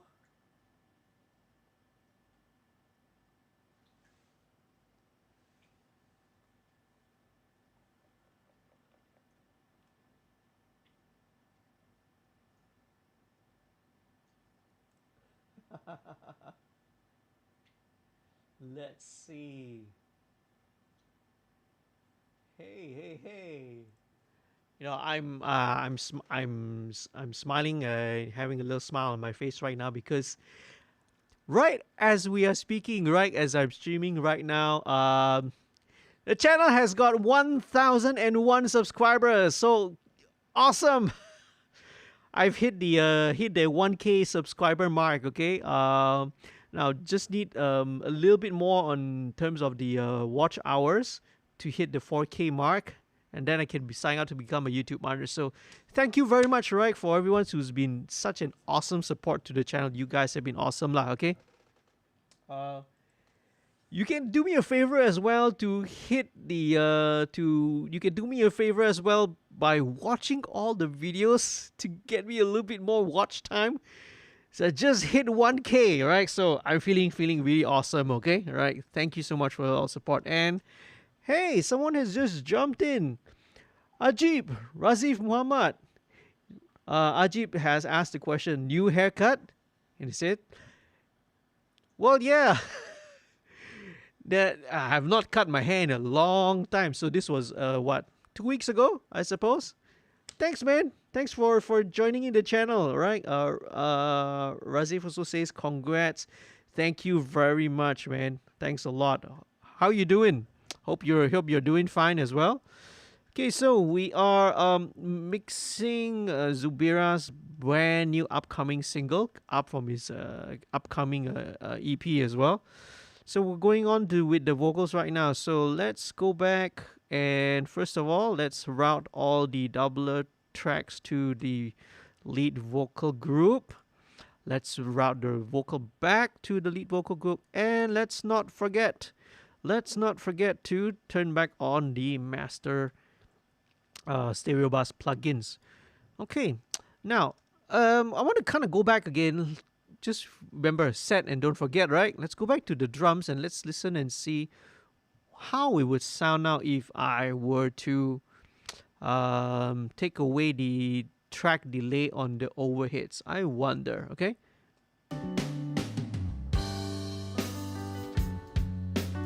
Okay, so let's take away the track delay.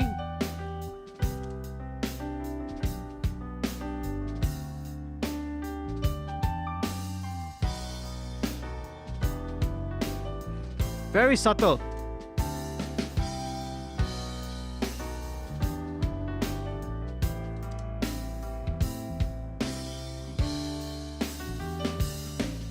Very interesting, actually. So what happens when I put the track delay? It does pull everything a little bit more.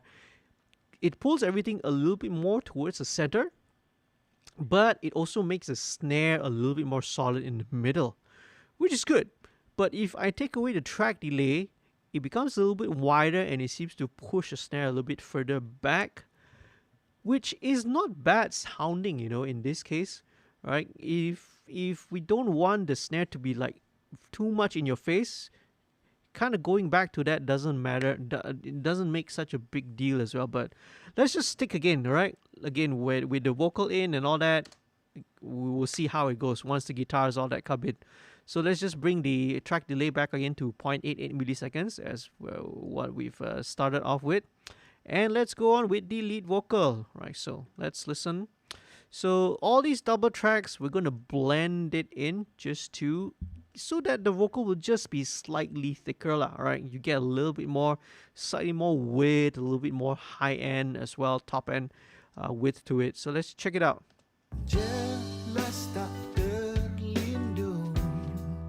Just very little bit.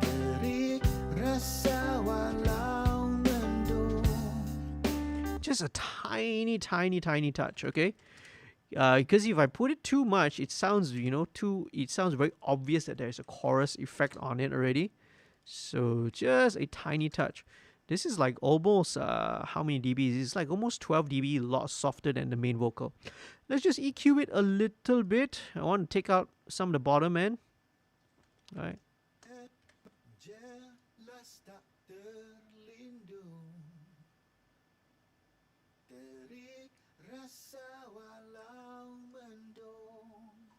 One more time. 750, just a bit of that. Take away all of the extreme top end. I don't need anything above 12K like that. Let's go to the chorus.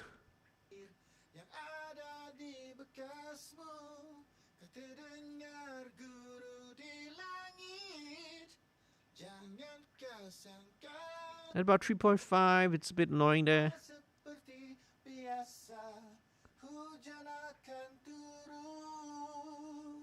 Okay, about 800, 790, 800 lah. Let's give it a wider Q. Alright, okay. So, because I don't want these frequencies to be building up, you see, because we got 4 tracks of these doubler. So let's just copy the settings over, drag over to the next channel. It will copy all the settings. Let's link these 4 together. So let's listen again. So very subtle only, okay? Let's mute.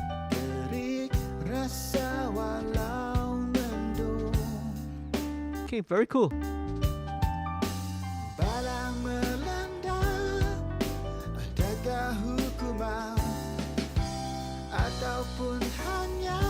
Okay, interesting. I had this plugin here because I guess I was messing around with it during the recording session. Okay, but now let's move on with the next thing, all right? Let's go with the vocal. Now on the vocal group bus, I have the 1176. Okay, let's just bring it up.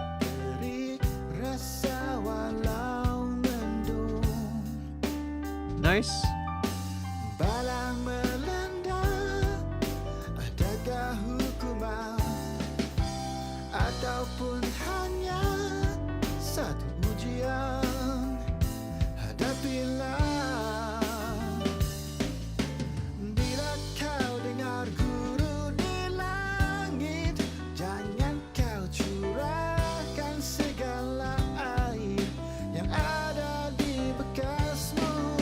Okay, very cool. 4:1 ratio, slowest attack, fastest release. Okay, great setting. Okay, a lot of times as well, even on my actual hardware, I kind of go with that setting as well. Although, right, should probably do another video on that another time.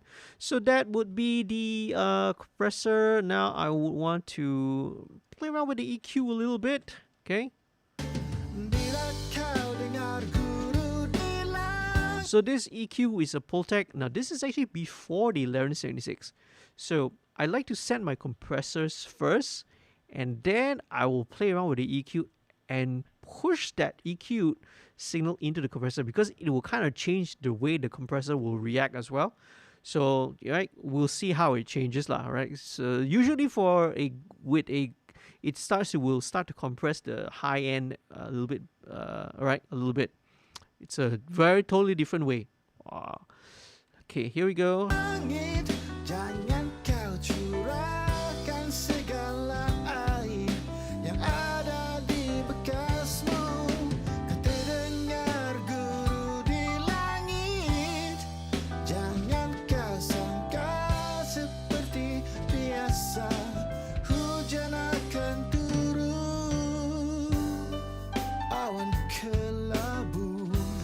Okay, let's go with 8. Let's go with 10K, I think.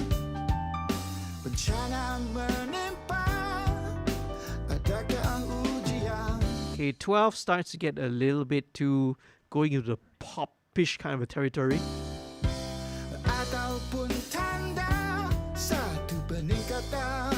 Okay, very cool. All right, now let's bring in another De-Esser.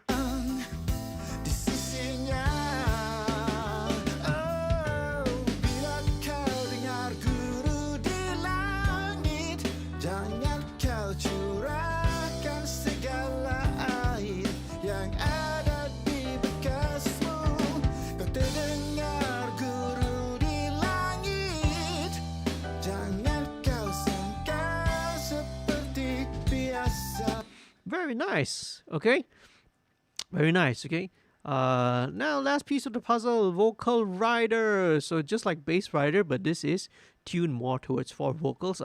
Let's bring the range up to 6 dB range, and let's find the target value. Okay. Jelas tak terlindung, terik rasa walau mendung. Let's bring this about.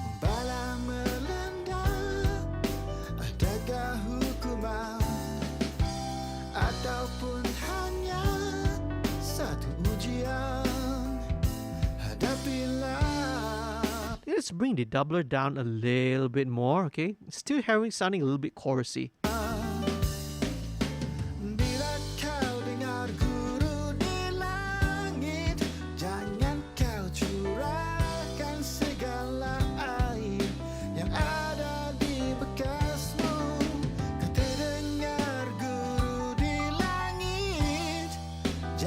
Okay, let's go back to the overhead again.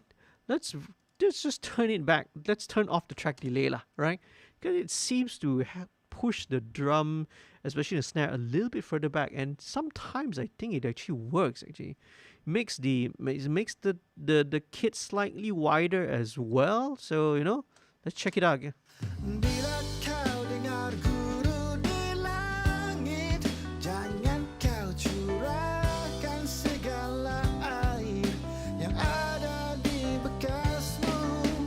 Yeah, I think that works actually. I think that works well.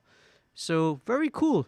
This is a situation where not having the overheads perfectly in phase actually seems to work better in context of the mix, and that can also apply even with bass, amp, and DI tracks, or guitar DI tracks and mic tracks as well. Sometimes you find that being out of phase works in the context of the mix. So the rules are there, right?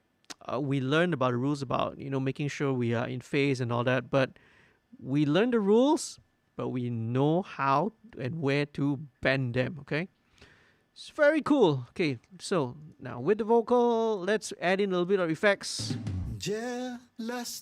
First thing I want to do is going to put it as if it's inside a nice, expensive sounding studio, okay, a nice room. So I use Super Tap which is actually a delay. But what I do is I engage a very, very short, a single delay, no feedback, okay? Let me change it. This is actually not my preset. This is the one that I preset. So no feedback, and one important thing is that the EQ section, there's a low pass filter, 1.5K and below. So all the high mids and high frequencies are all rolled off, okay? So there will be a slightly dark sound. We do not want to have any feedback also, because you don't want it to have feedback or repeated delays. It's just a single reflection, pop, and then that's it. Just to place the vocal as if it's in a nice sounding space. Okay, I'm going to exaggerate a little bit first, so you can hear it, but let me dial it back down, okay?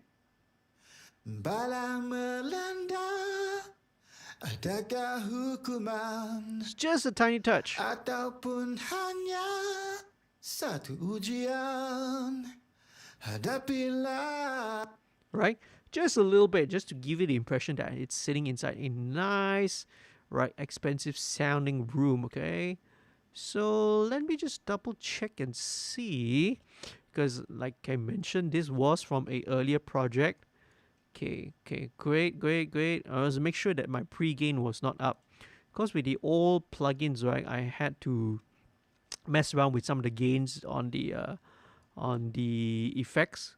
So just double check, make sure that that's not happening lah. So next thing we're gonna add is just a little bit of a mono delay. Okay, let's put that in. Well, you call Carlet here because Carlet used to be one of the all the plugins that I had inside one of the stock plugins, and it was a great, awesome plugin, man. Right? Okay, let me just EQ this first, 200, and again, we don't need anything above 10K. 10K. There we go. Okay, let's put in the. Where is it? Okay, here we go. Jelas tak terlindung, terik rasa walau mendung. Okay, right. Bala melanda, adakah hukuman? So this mono delay, just to give it a bit of depth, right, front to back. Ataupun hanya satu ujian, hadapilah.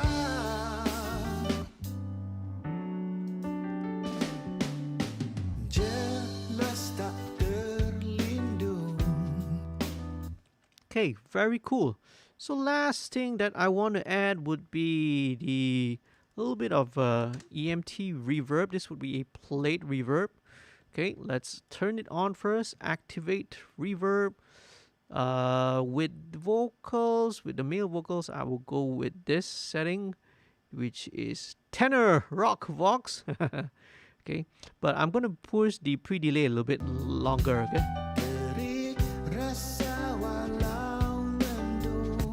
and just blend it in.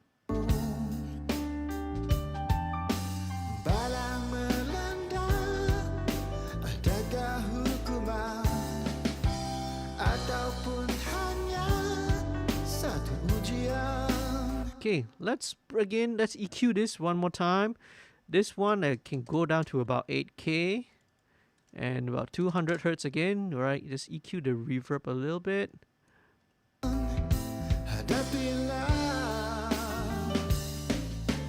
Bila kau dengar Guruh di langit, jangan kau curahkan segala air yang ada di bekasmu. Kau terdengar Guruh di langit. Yeah, let me adjust the pre-gain back down, so I will boost this back up. Jangan kau sangka seperti biasa, hujan akan turun, awan kelabu. Nice. Okay, now, so one of the things, right, in mixing, we always talk about, one of the key things in a mixer is you always want to build dynamics, okay? dynamics is what helps to maintain the attention of the listener. So as you're listening from the start of the song, the intro, every time it moves on, right? The listener always has something to that catches the listener's ear, that pulls the listener along for the ride, for the journey. Now, this is hopefully, right, established first of all by having a great melody, a great hook, a great vocal tone, a vocal performance. Then arrangement also helps, right? Arrangement, what kind of parts, what sort of parts are being used, and what instrumentation is being used to drive and push the listener's interest forward. Every time he enters a different section, something new happens, something interesting happens. So we try to push the listener along. So now, besides all of that, so all of that happens, right, during the pre-production, songwriting, the arrangement, the parts. Now in the mix also, we can try to drive that same dynamic interest also. So how do we do that? Okay, so one of the things I'm going to do now with the vocal is that I'm going to automate a stereo delay so that when the vocal kicks in, right, it will be a stereo delay instead of a mono delay. Because you see, in the verses we have a mono delay. So when the chorus kicks in, the vocal will sound a little bit bigger, a little bit wider, just a little bit more fuller. Okay, so dynamically you get that increase as well. So let's try that and see. Here we go to chorus. That is super, super loud. And is that because of this? Yeah, because of the pre-gain as well. Okay, let's turn it back down to normal, non-ridiculous levels. Okay.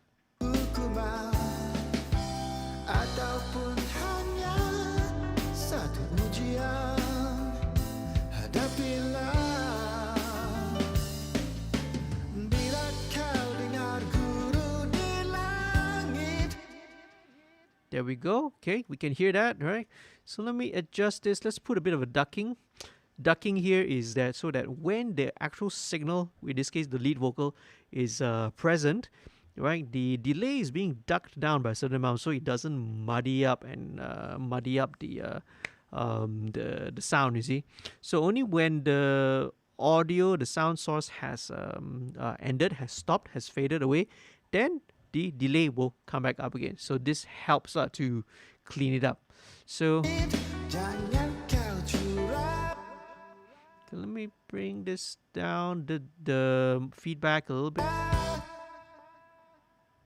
Okay, now so the left, now what I've said, this would be a quarter note and a dotted quarter on the right. So the feedback settings also need to be different. So on the left I have it at 38%, and on the right, which is the dotted, I have it at about 24%. So why have different feedback settings? Because if I set both at the same feedback setting, obviously the dotted, which is the slower and the longer value, it will tail off a little bit longer, you see. So it will be weird if the delay kind of tails off to one side. So now to have it a little bit more even, right? So it will bounce between the two. I increase the feedback on this. So let's check it how it sounds. Let me stop it. Listen. Okay, yeah, that's about right. Okay, that is about right.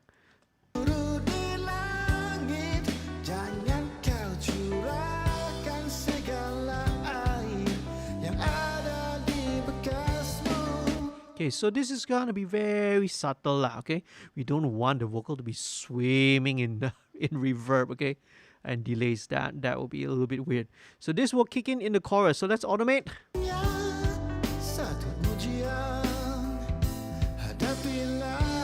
2, 3, 4.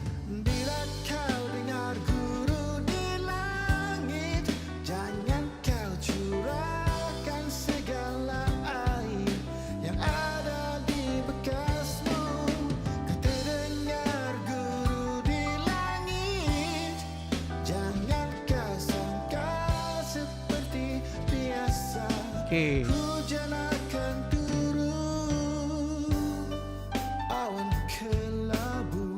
Okay, then coming out right in the verse. So in the verse, it's back to mono again.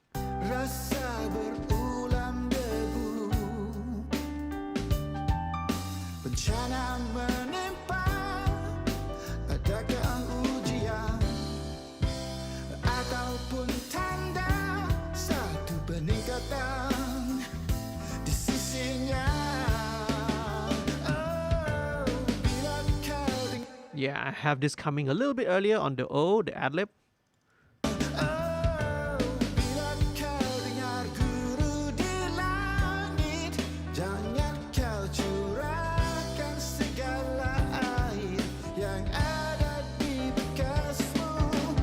Okay, let's bring this up to about 300. And this one, yeah, this is about 3K.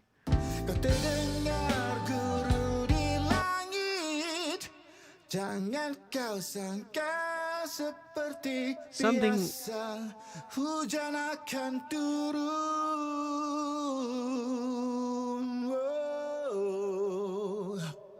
Whoa. Okay, I need to EQ out just a little bit at about 640 in the delay.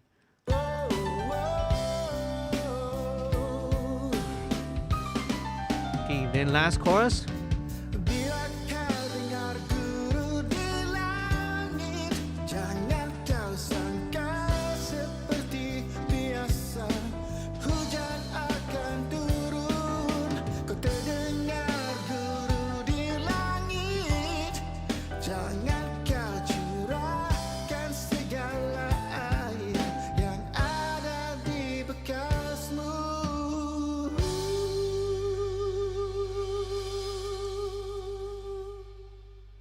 Right, okay, so they will kick in, the stereo delay will kick in on the second chorus all the way to the last chorus.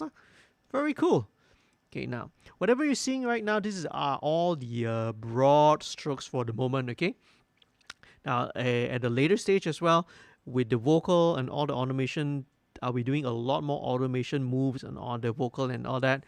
That will, right, I don't usually show it during the live stream because that will take a very long time if I were to show it. Okay, so but just be aware, okay, by the end of this it would probably be at about the 85% 90% stage of the mix.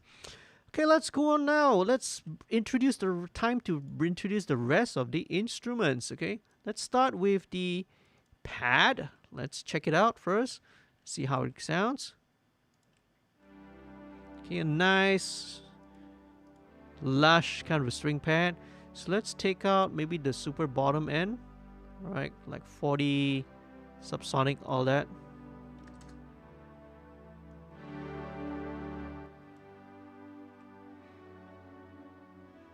Okay, cool. So now I just want to make it a little wider, a little bit more lush. So let's bring in with the Ozone Imager. So this is a little bit stereo already. Let's just give it a bit of width just to push it slightly wider.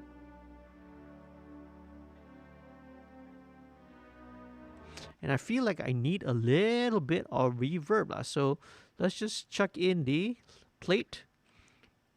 A basic plate just to give it a bit of reverb.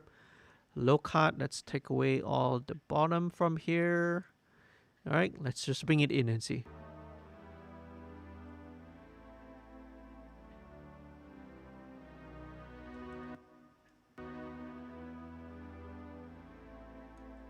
A bit of modulation.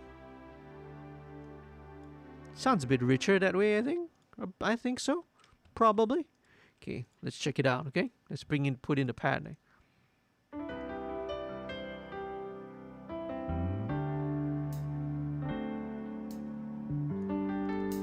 Just to have... Okay. Wonder why this goes suddenly loud a bit.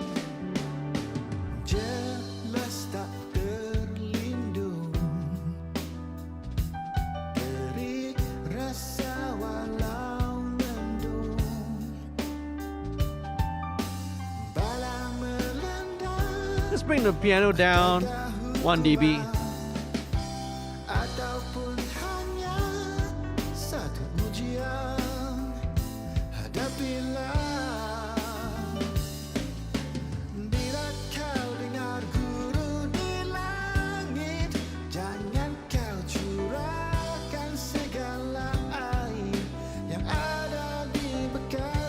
All right, cool. All right. So now this is time to bring in the meat of the song, right? What do I mean by the meat? The guitars, man, okay? Right, so Zubir is a guitarist, obviously, and this was recorded Here, what we used, I think this was the, if I'm not mistaken, this was recorded through the Laney with, that's it, guitar straight to the amp, amp overdrive coming from the amp. With this, there are two tracks here. This is the 160. The 160 is the Bear Dynamic M160, which is the ribbon, and the 650 was the dynamic, okay? The Audio Technica ATM 650. So two of my favorite mics that I love to use on guitar amps. So let's check it out. Let's listen to the Bear Dynamic first.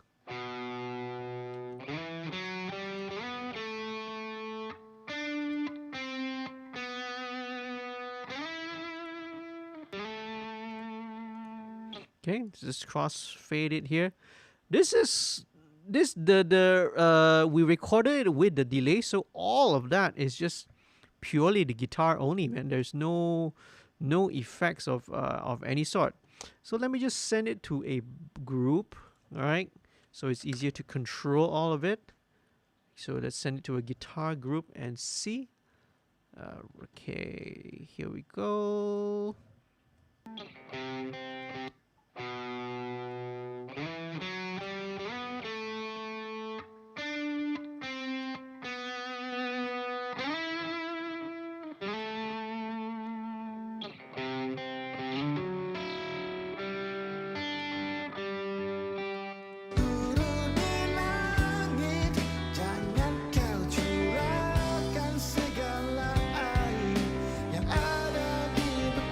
Okay, I'm gonna put this to the left now, and the reason why is let's listen to how it sounds first.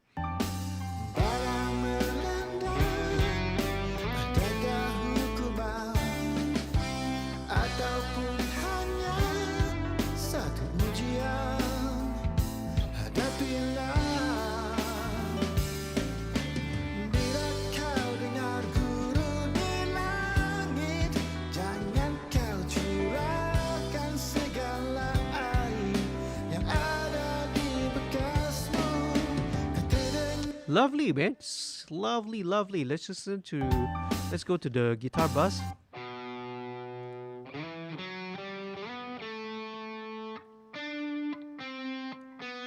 Not much needs to be done, just a tiny touch of EQ.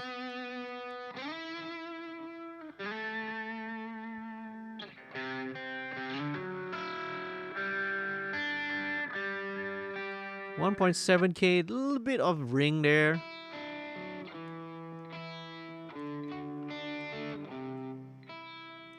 Okay, let's chuck in maybe a LA3A, which is great for electric guitars. Super simple compressor, one of my favorites.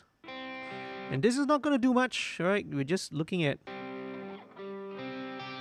1 dB.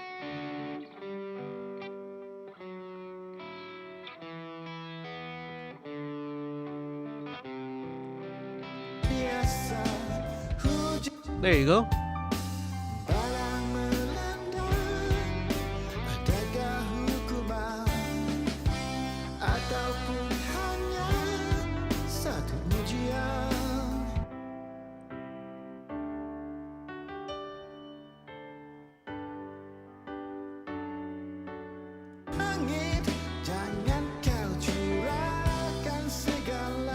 Okay, very cool. So there's a reason why I actually push the guitar towards the left, right, as opposed to right where it was. And the reason is very simple. See the piano, okay? Piano, traditionally speaking, when we listen to a piano, left hand side is where all the bass notes are. Right hand side is where all the high notes. Obviously, that's where, right, from the piano player's perspective. So, you know, all the high notes especially would tend to be on the right hand side. So if I were to put the guitar on the right, they would tend to clash. There would be a little bit of a clash there. So they're kind of fighting for those frequencies. So putting the guitar on the left towards where the left hand, right, towards the lower frequency of the piano, that's where there's space for the guitar. All right, so super simple. Not much needs to be done. Let me bring this group down here so it's easier to see. There we go. Okay, I will chuck in a little bit more delay here, and the one I'm gonna use is "Baby Come Back."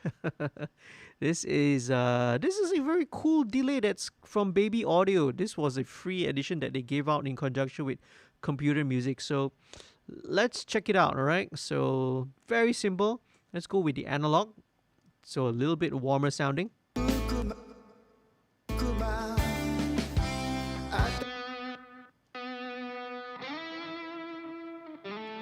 Let's go with ping pong and see what does it get wider.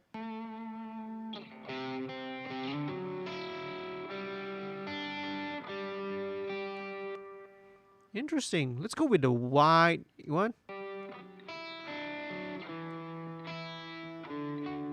Oh, this sounds great, man.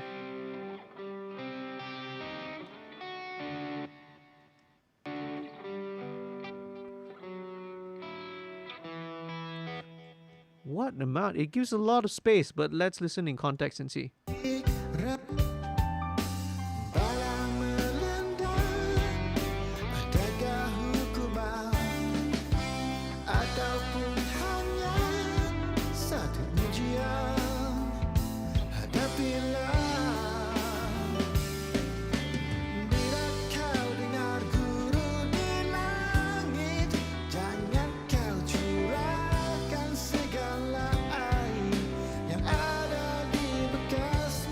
Okay, what I think I want to do is, again, one of our secret tools with guitar, right? MV2, it's great on so many things, man. Because I want to sort of bring up some of the more detail of the softer lower notes, the more ghost notes, so to speak. Okay, let's just check it out.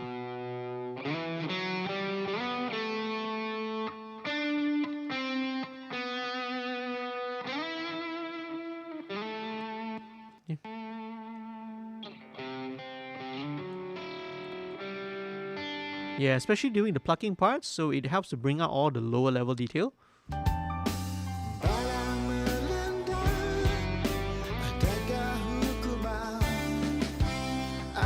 That's better.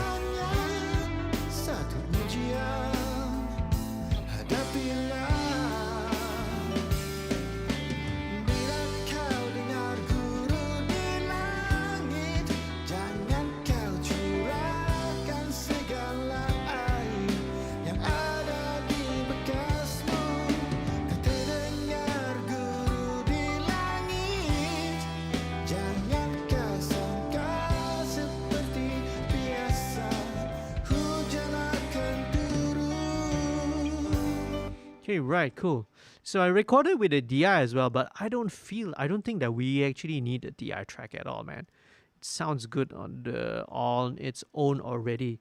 Okay, so right, there's a little harmony line that happens during the coming into the verse halfway, I think. Okay, so this one, let's put this one to the right, okay? So here we can have a bit of contrast. This will go towards the right. Okay, let me quickly just link the two first so it's easier to control. Check it out.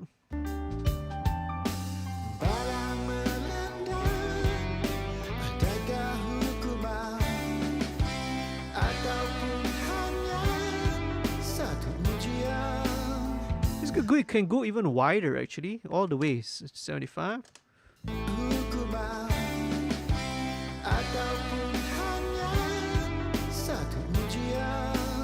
In fact, let's go all the way hard right now, okay? Good old LCR, man.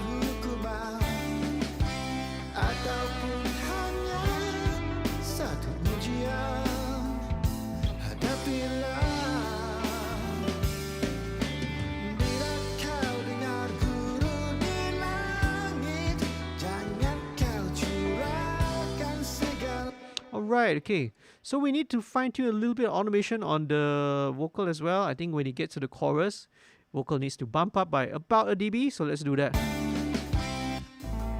Here we go. 1, 2, 3.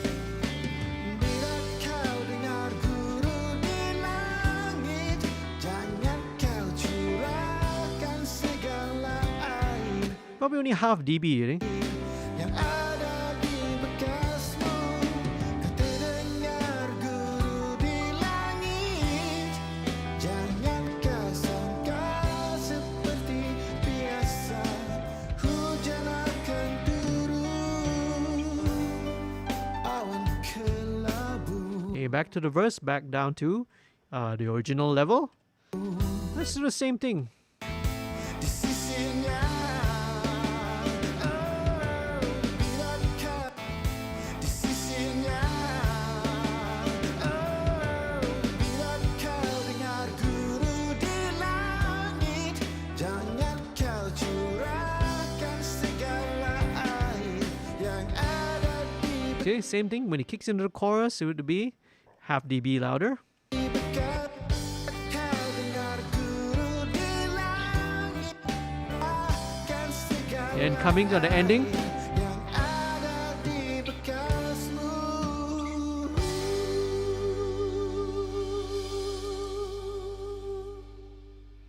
Right, okay. Maybe we should do a little bit more fade out here. Ada di bekasmu.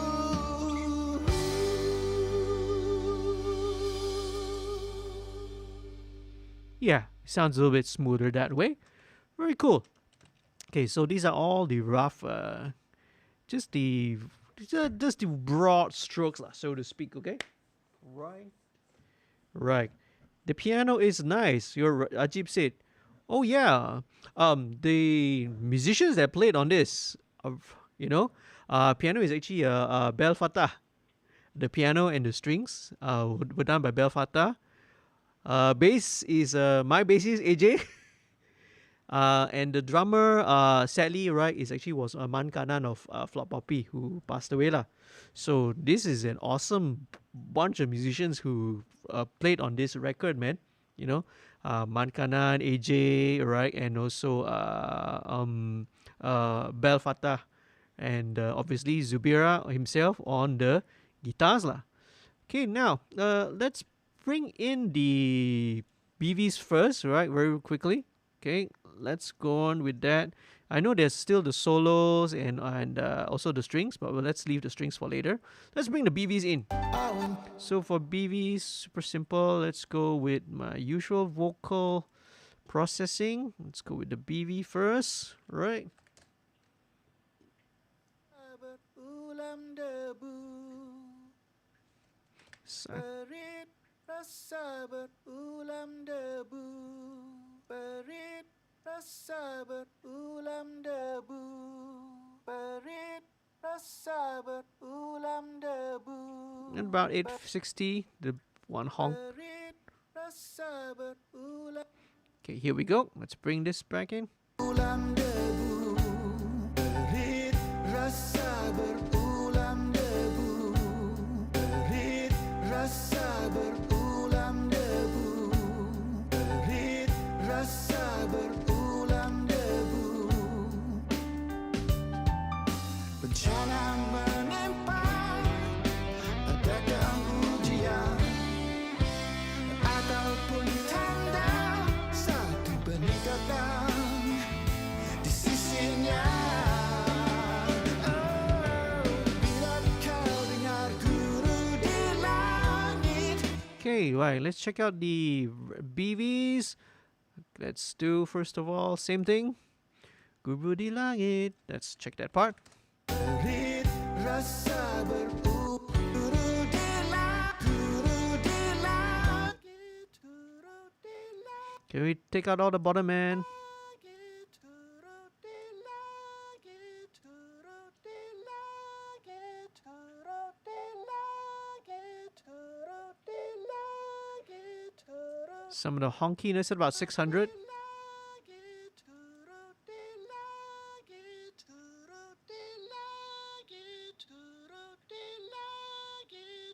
3.5K. So same thing. Let's apply this also to the BV2. Right. Let's drag it over. Hello. Why is it not copying? Oh, there you go. Okay. I was worried that the computer started to crash and hang it for a second. So Let's put this only about 50-50. Let's link the two together. Right, let's check it out. Seperti biasa, hujan akan turun.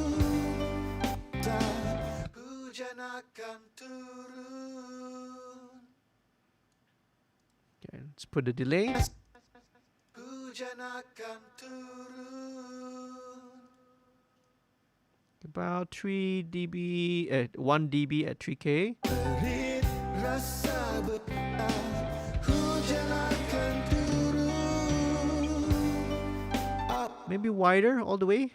Seperti biasa, hujan akan turun. Awan kelabu. Okay, we 1 dB. It's just to be very subtle lah. Okay. Perit rasa berulam debu. Bencana menimpa, adakah ujian ataupun tanda satu peningkatan di sisinya. Oh, bila kau dengar guru di langit, jangan kau curahkan segala air yang ada di bekasmu. Okay, right. When it gets to this higher chorus, it might be a little bit too loud. Bila kau dengar guru di langit, jangan kau curahkan segala air yang ada di bekasmu.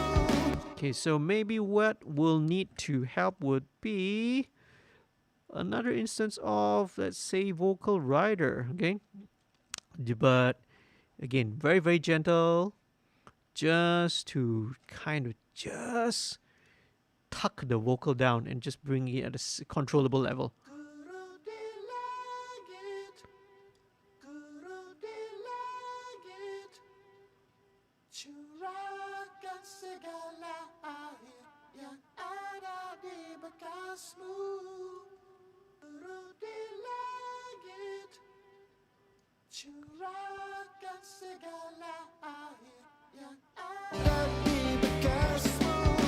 Kau tidak Let's listen to it. kau dengar guru di langit, jangan kau curahkan segala air yang ada di bekasmu. Okay, this should be alright for now, okay? Because we still have the strings that we have not put in. We are almost there, man. Well, hopefully no delays. Okay, so right, string parts are separated into right 4 tracks. There's a violin, viola, and there are 2 cello tracks actually. All right, can't remember why there are 2 cello tracks. Okay, but let's check it out and see. So let's start with the violins first. Let me get the grouping down. Huh? Oh, I have not grouped this yet. Okay, let's set a group for the strings. Let's put it into group number 9. Let's rename it first strings. And let's send all the strings there, okay? Violin, viola, cello 1, cello 2. Let's send it all to the string group.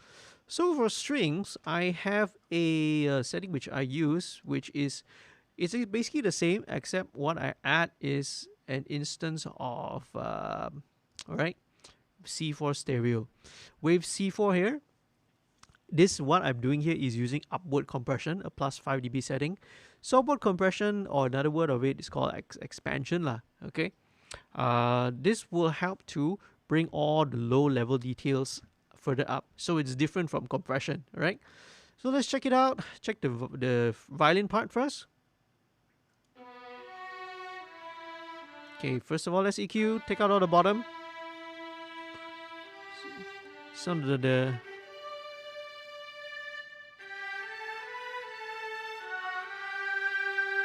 so 1.5K. Apologize, it might be a little loud if you're listening on headphones.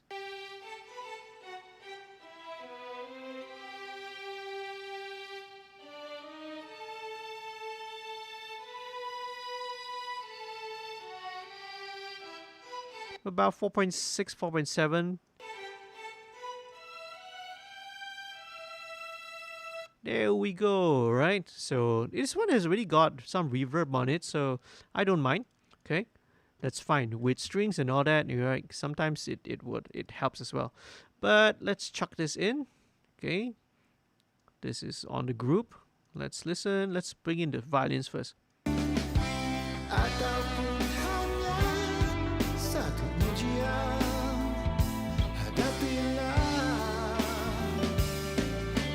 Bila kau dengar guru di langit, jangan kau curahkan.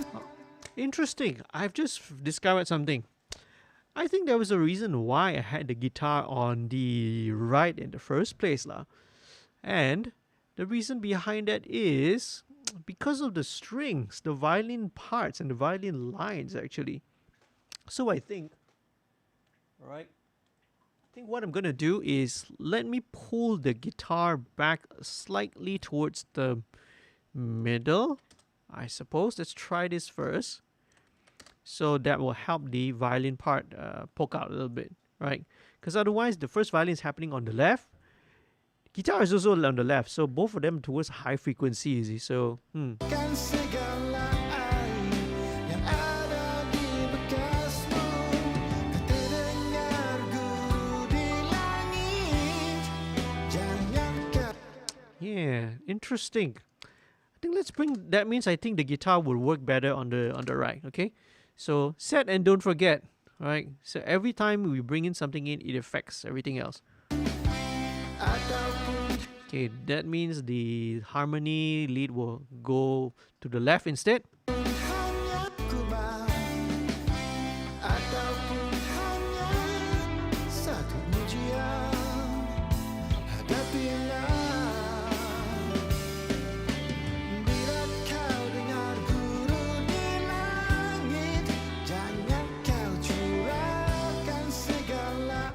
Oh, it works so much better now. So there always is a reason why it was done, why I had actually during the recording and rough mix panned it that way.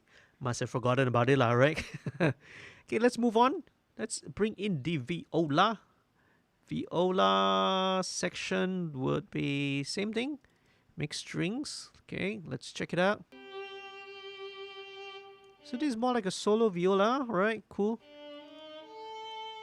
Let's take it out. I got 3K, very obvious.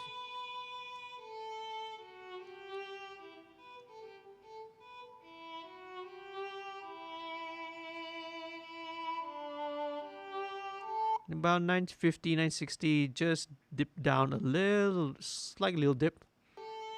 So since this viola is kind of like a solo, let's see where it goes. Traditionally, a viola section is slightly to the right of the main vocal of the conductor. Right, when you are from the conductor's position looking at the symphony orchestra. Let's just place it there for now and see how it goes. Okay. Ataupun hanya satu ujian. Let me plan this violin a little bit to the left. Let's use the combined panner.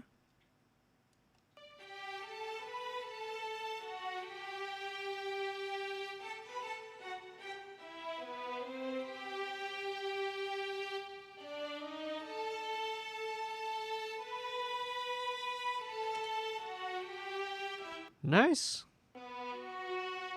So that is the violin and the viola. Viola slightly to the right, okay? Let's move on to this cello. Let's check out what cello is this. Sounds like a solo cello, and the cello too is.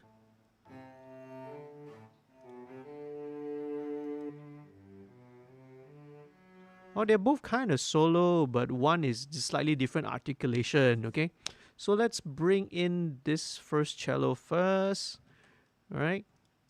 Cool, let's bring this in. Same thing, mixed strings, solo the cello. Take out all the bottom, we don't really need it.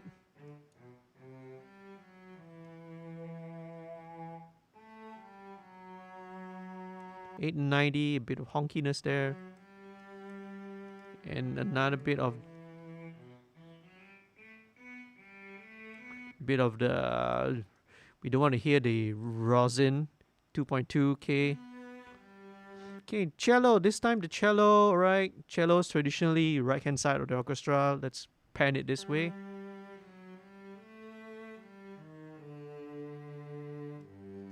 Very cool. Let's listen to this first.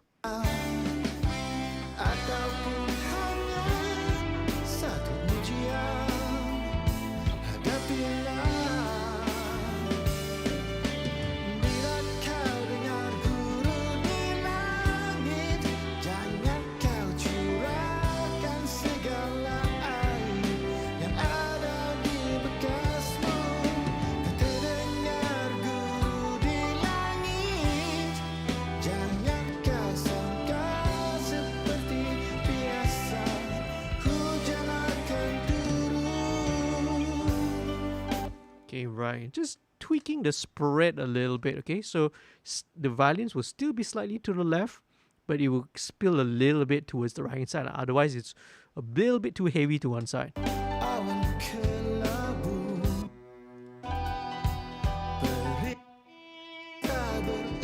Oh, that solo viola suddenly went really loud. I guess we need to automate it.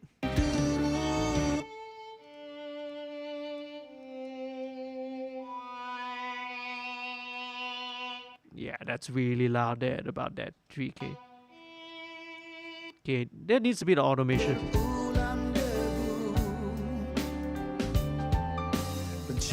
Okay, let's just bring it down first lah. Okay, cello 2. Let's bring in cello 2. Same thing, mixed strings. Check out cello 2. This one has got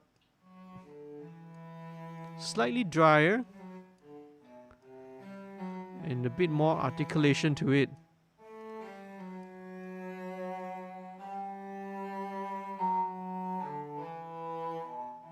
Okay, 880, 890.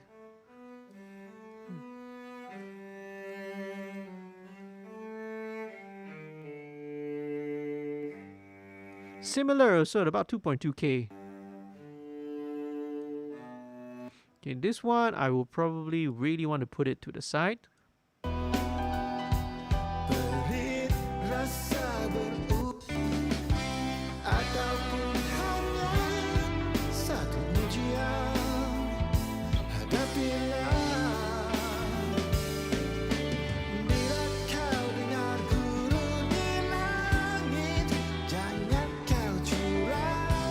Just a tiny touch of LA2A.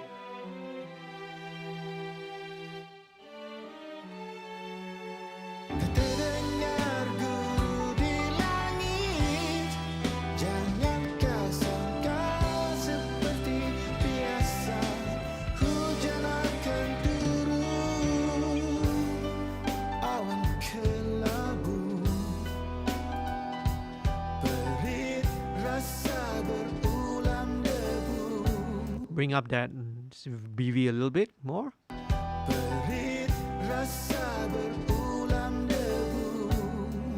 Need some automation.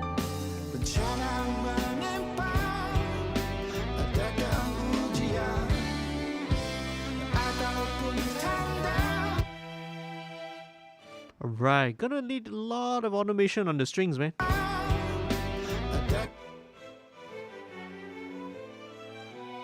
See, I'm gonna need to bring up all those parts, you see?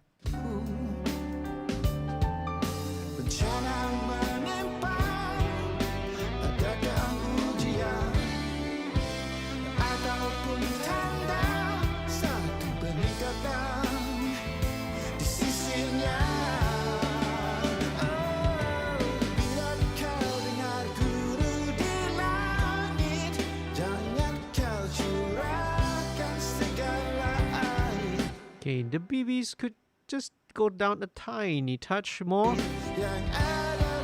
Okay, right.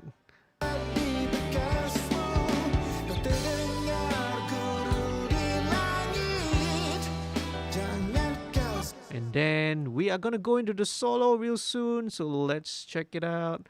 Let me just quickly chunk in. Oh, cannot run because an error code, no more data to read. What happened? What happened? Okay, you're right. There must be some weird bug there.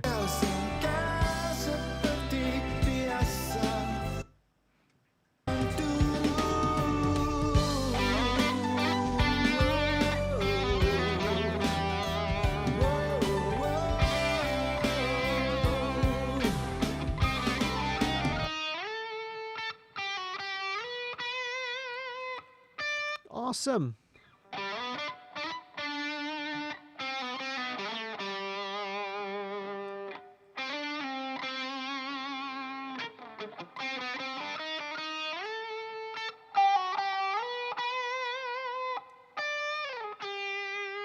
Yeah, right. Cool solo. Again, straight guitar, a delay pedal into the amp. That's all, man. Super, super simple. This one would do good also with a tiny touch. Again, a tiny touch of the LA2A. All right. Actually, no. MV2 would be great. Okay, let's put the MV2. Okay, MV2 is fantastic, right? In bringing out things such as solos. Here we go.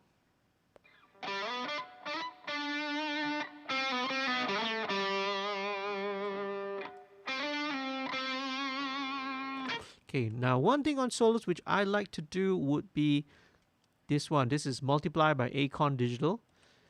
This, if I'm not mistaken, was a free, also another free plugin. All right, so let's put it in. Now I'm going to leave all those links to all those plugins down in the description.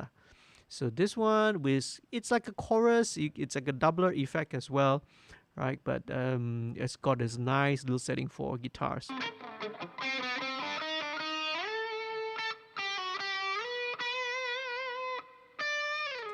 So just a tiny touch of the modulated, just to introduce like a little bit of chorusing to it.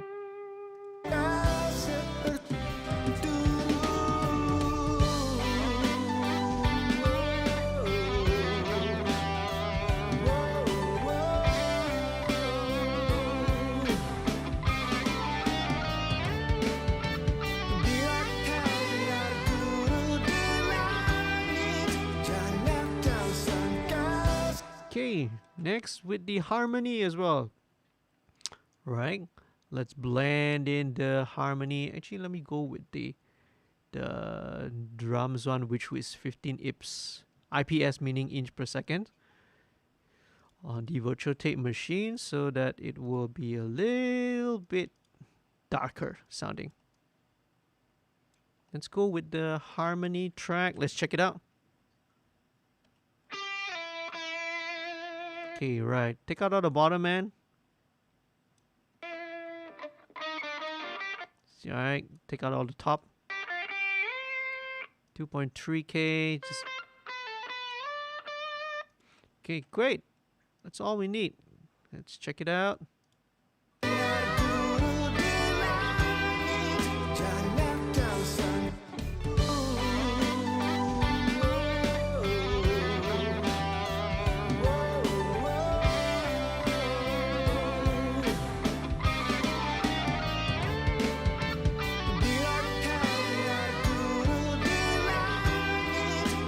Same thing. Okay, now just to give it a little bit more, slightly more touch, I will use the EP34. This is UAD's EP34 plugin, which is actually tape echo. This is their version of what the Echoplex is lah. So let's go with the classic delay. Let's back off a little bit of the treble. Let's check it out and see.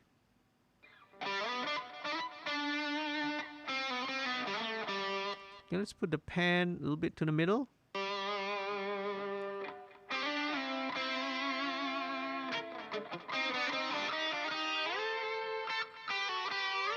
So it's like a classic Echoplex tape echo to it, okay?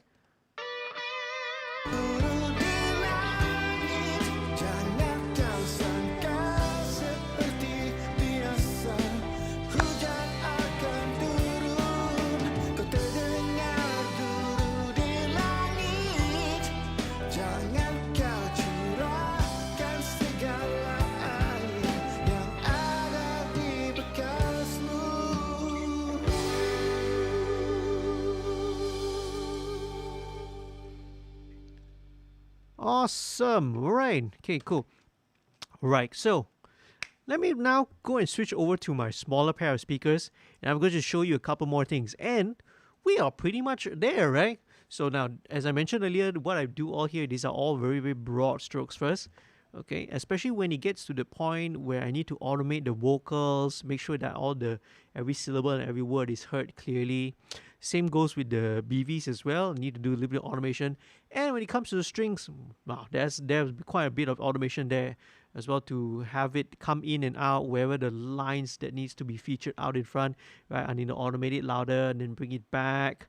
Same goes with some of the guitars. So there's going to be a lot of automation that's going to be needed, right? So usually I will do this at the later stage. So when I get to this part, I will consider this as a first draft, right?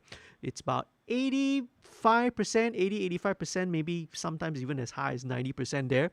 Because the fundamental, right, things like the drums, the bass, the piano, the rhythm section is already there. It's just a matter of just doing all those automation moves. So we are gonna, let me just switch over very quickly to my NS10s. Obviously you can't hear, right, how they sound like, but for me, right, it helps because it gives me a different perspective altogether. Okay, let me just very quickly switch over to the NS10s and let's see how. A few more things to go. Now, obviously, as I mentioned, all the automation work I won't be showing, because if I do, this stream will take on go very long. Okay, it will go like 4 or 5 hours long. So I'm not gonna bore you with that. So now a couple of things. Let me just take a quick listen to it first on my NS10s. Let's just see. Okay.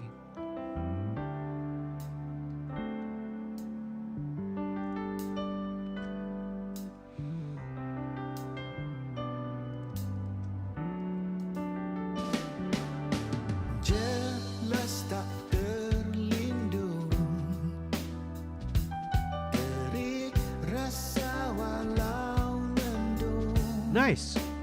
I want to EQ the vocal a little bit.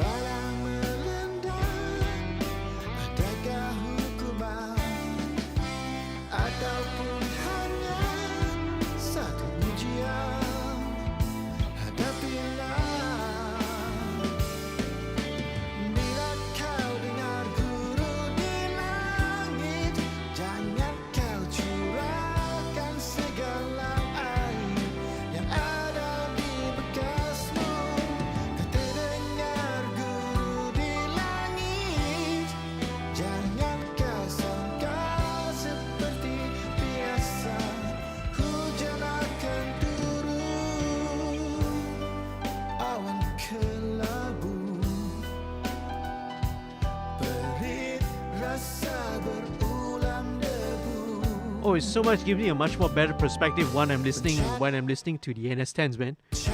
Okay, now, alright. So a couple more things, right, just before, I just want to show you a few more things that I want to do. Let me just plug in a few more, some of my other secret weapons that I have in here, okay? Let's go back to the chorus, the loud chorus. Here we go. Let's tweak around with the master bus. Okay, I have first of all the AOSys Air EQ. What this is gonna do is just a very subtle, right, 1 dB boost here at the, what is 1 dB? It says here 1 dB, but actually when you see the curve, it kind of goes a little bit beyond that, okay? But this is like 30K already. This is just an air boost, right, on the air range. Let's go, and then wave C4. This is, right, the multi band compressor. What this is doing is I'm going to be setting it so that it just makes sure that no particular frequency jumps out a little bit too much. That's all it's doing. So let's go to the loudest part of the song, which is kind of towards the end, right? That's where we need to be careful. So just bring this, so I'm going to bring the threshold down so that you will see the gain reduction just barely moving, okay?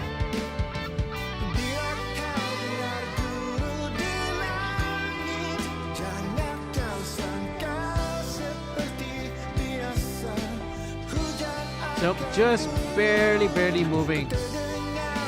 Nice, okay? That's all it's doing. So the next thing would be virtual bus compressors. Let's set this and let's check it out.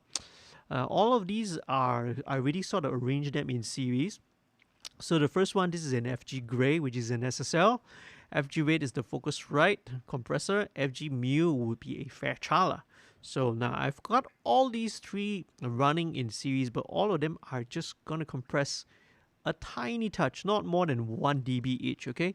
So instead of having one compressor working very hard, you know, one bus compressor compressing 3, 4, 5, 6 dB, right?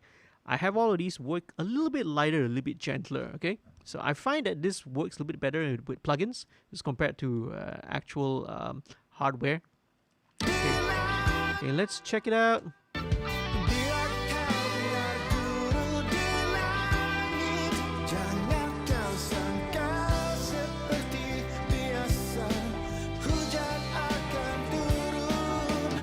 To push the drums a little bit to the back, actually, which is kind of helpful because, you know, the drums in here don't need to be that aggressive lah. And not this is not the song.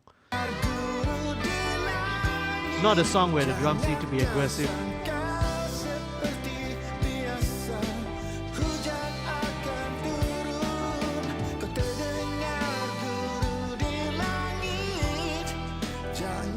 Let's go, last chorus. Threshold.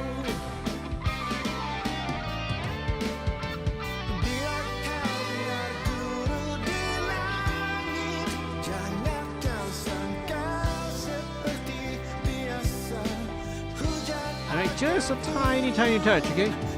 See, the needles are all barely moving, okay? Not even 1 dB, right? So just gonna set it and leave it at that first of all. Okay, another thing that I'm going to add, which I have been doing recently, okay, with, I love the SPL iron, okay? So this one, it comes with Plugin Alliance. So this is a mashing compressor, but I love to put it in the MS mode, okay? So what I'm going to do is, right, this is again going to be very, very subtle, not more than 1 dB. But processing in MS, right, what it does, it really helps to actually widen the stereo image. It makes everything a little bit wider. The separation gets a little bit better. I love what this compressor does, okay? But what I need to do is let me unlink the parameters first. Turn off the output boost here. This one compensate back down, okay? Because, right. Let's check it out. It also has a little bit, it has got 3 settings here for the tone controls. You can see here is air and bass, as the name implies. Right, it kind of gives you a bit of a spily EQ. Sometimes can be useful, right? Sometimes can be dangerous. You can overuse it. Bypass is the normal flat, okay, and you have tape roll off. So this will be a slight gentle roll off at the top end, right? At the high end to maybe simulate tape lah.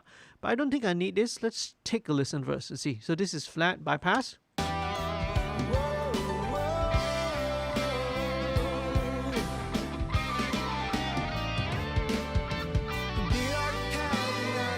Air bass.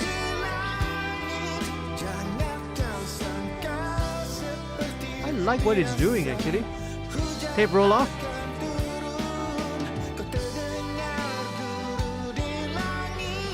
Also cool.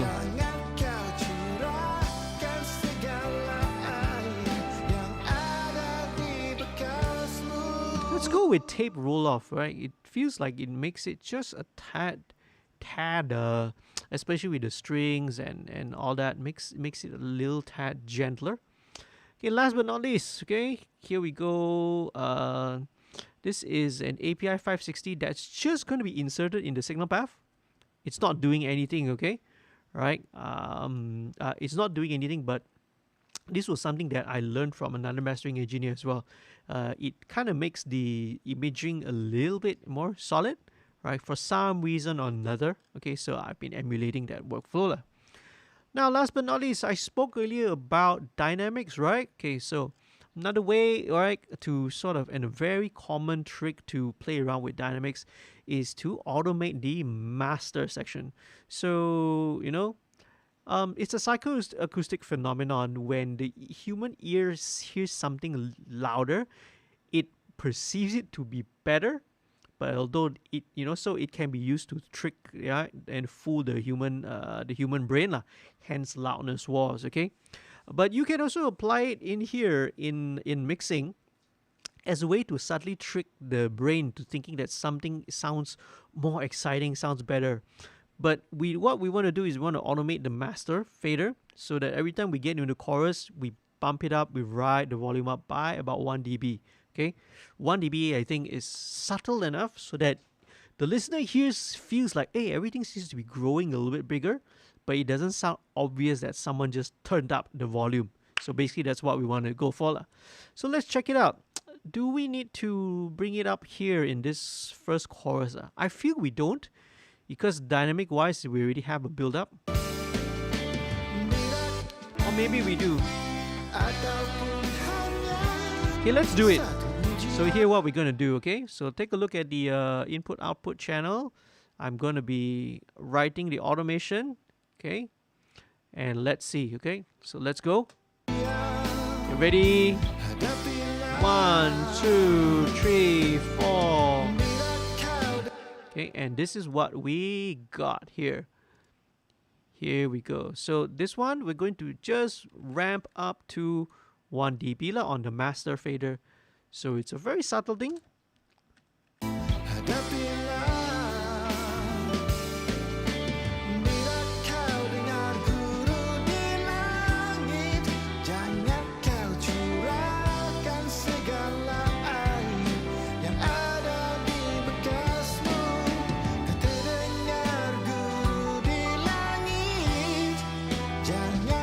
Okay, then when coming out of the chorus, right, we're gonna go back down.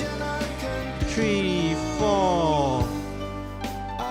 Okay, let's smooth out the curve, right? So this one will come out on, yeah, on the beats 3 and 4.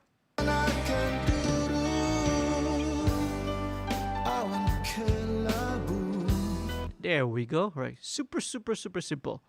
Okay, there we go. Let's do the same thing for the next chorus.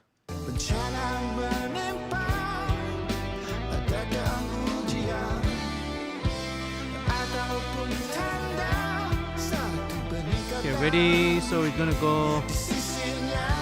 Okay, starting from bar 63. Okay, simple thing. We don't have to redraw it. Just copy and paste. And copy and paste the curve.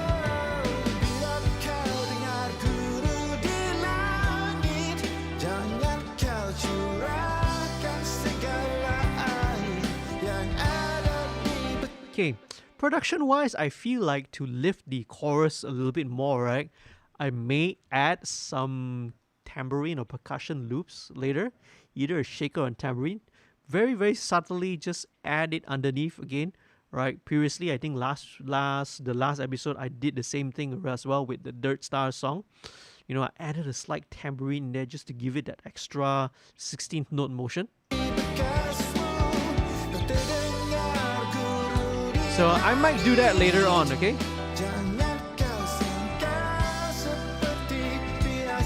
Going into the solo.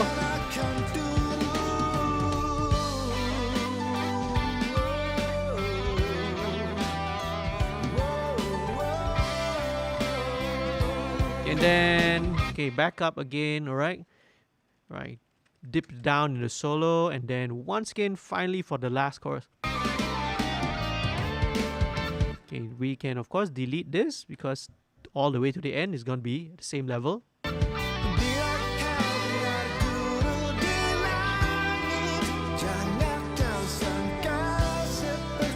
Here we go. So yep, check it out. So every time it hits the chorus, you know, the listener's going to hear that, oh, suddenly the chorus feels bigger, a little bit more impactful, right? But it's just a simple trick of just bumping up the master fader by 1 dB. That's all, man. All right, sweet. I guess we are pretty much coming into the end already of this, right? So what we're gonna do before we wrap up is let's take a listen to the whole track one more time from top to finish. This is, as I said, right, mostly I would consider this a first draft of the mix. I will of course go back. Usually we need to take a break after a couple of hours, right? Ear breaks, frequent ear breaks is good. You can't be listening to the mix, same thing over and over again for long stretches at a time, because your ear will just get fatigued, you get saturated, right? So it's usually a good time now to take a little bit of break, come back, you know, either tomorrow or come back, you know, a couple hours later, depending on the time. Now, of course, it's like you know, at about 20 minutes past half past midnight already. So, okay, what we're going to do is we will take one final listen. But before that, okay, I just want to say, Hey, thank you very much, everyone who's been tuning in and watching into this live stream. This is episode 22 already. What you've been hearing, right, is a upcoming single from Zubira. Okay, I'm recording and co-producing this EP. This sadly, Zubir says that this is going to be his last EP because family life, commitments, and all that time. So hopefully not lah. Hopefully this will not be the last one. Okay.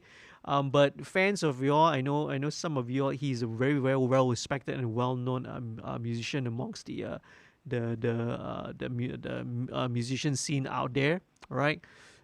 Do stay tuned, stay updated. You can follow either me or follow Zubira's social medias for updates on how the rest of the album is going. Hopefully we'll put it out in 2021. Okay, I know, right? 2020, 2021, a lot of plans have been put on the back burner, and right, everything's been put on hold because of COVID. But lights at the end of the tunnel. Okay, let's stay positive for 2021 with the vaccine and everything, and hopefully everything will get better. And we'll see live gigs again soon, and everything will be back to normal lah. Okay, fingers crossed. I pray. Let's all pray together and hope that all that's gonna come back to normal again. Okay, as usual, as I mentioned earlier on, right, if you want to support the channel, you want to support my channel, you want to support the creation of content such as this, please do head on down to consider becoming a patron. Right up there, the website is www.patreon.com/studio2105. If you sign up, okay, check it out. There are lots of perks and benefits for people who sign up as patrons. Okay, if you do and you want to support Zubira, right, 50% of the revenue is going to go to him. You can do so by messaging us with the code MixStream22, okay, MixStream22, right, so that I know that you're going to be pledging your support towards that. 50% of the revenue will go to the featured artist, will go to Zubira, right? 50%, of course, will help to towards the creation of the content on this channel. Thank you so much, right? Okay, let's see what else. Ajib, you also mentioned that this will be it. Good luck to Zubir. Yeah, cool, man. Right. So this song, right? Awesome musicians. As I mentioned, right? The late Man Kanan on drums, AJ on bass, Belfata on keyboard, Zubira himself on the vocals and the guitars. Right. Let's take a listen to this final one. Oh, by the way, also don't forget, click subscribe, leave a like, right? If you enjoyed this video. Share and okay, become a subscriber today. Okay, let's take a listen to Zubira's single, right? The first draft mix, I would call this, of Guruh di Langit. Okay, let's check it out. Did you just see what I did? I accidentally pressed delete, okay, on the drum tracks. Let's go one more time. Okay, I actually wanted to select all, but here we go. All right, thankfully for Control Z, here it goes.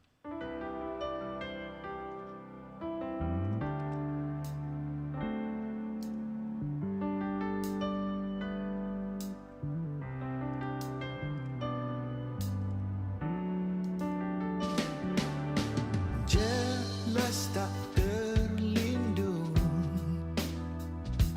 terik rasa walau mendung, balang melanda, adakah hukuman atau hanya satu ujian? Hadapilah. Bila kau dengar guruh di langit, jangan kau curahkan segala air yang ada di bekasmu. Kata dengar guruh di langit, jangan kau sangka seperti biasa, hujan akan turun, awan kelabu, perit rasa berulam debu, bencana menimpa, adakah ujian?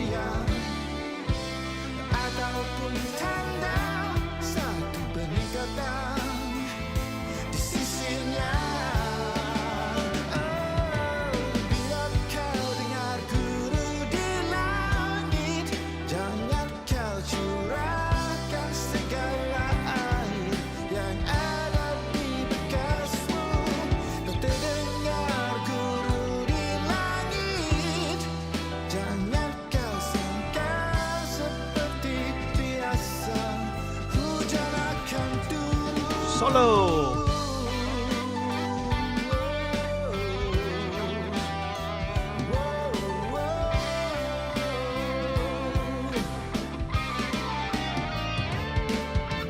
Bila kau dengar guru di langit, jangan kau sangka seperti biasa.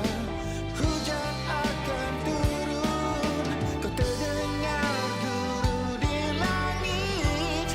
Jangan kau curahkan segala air yang ada di Alright. bekasmu.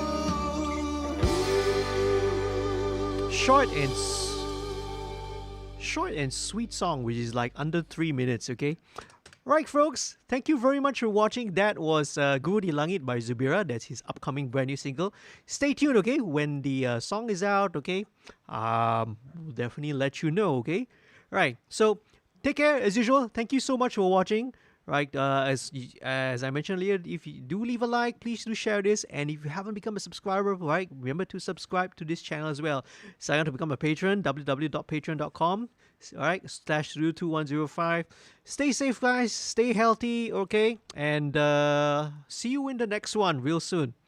Good night. Peace, love, and music.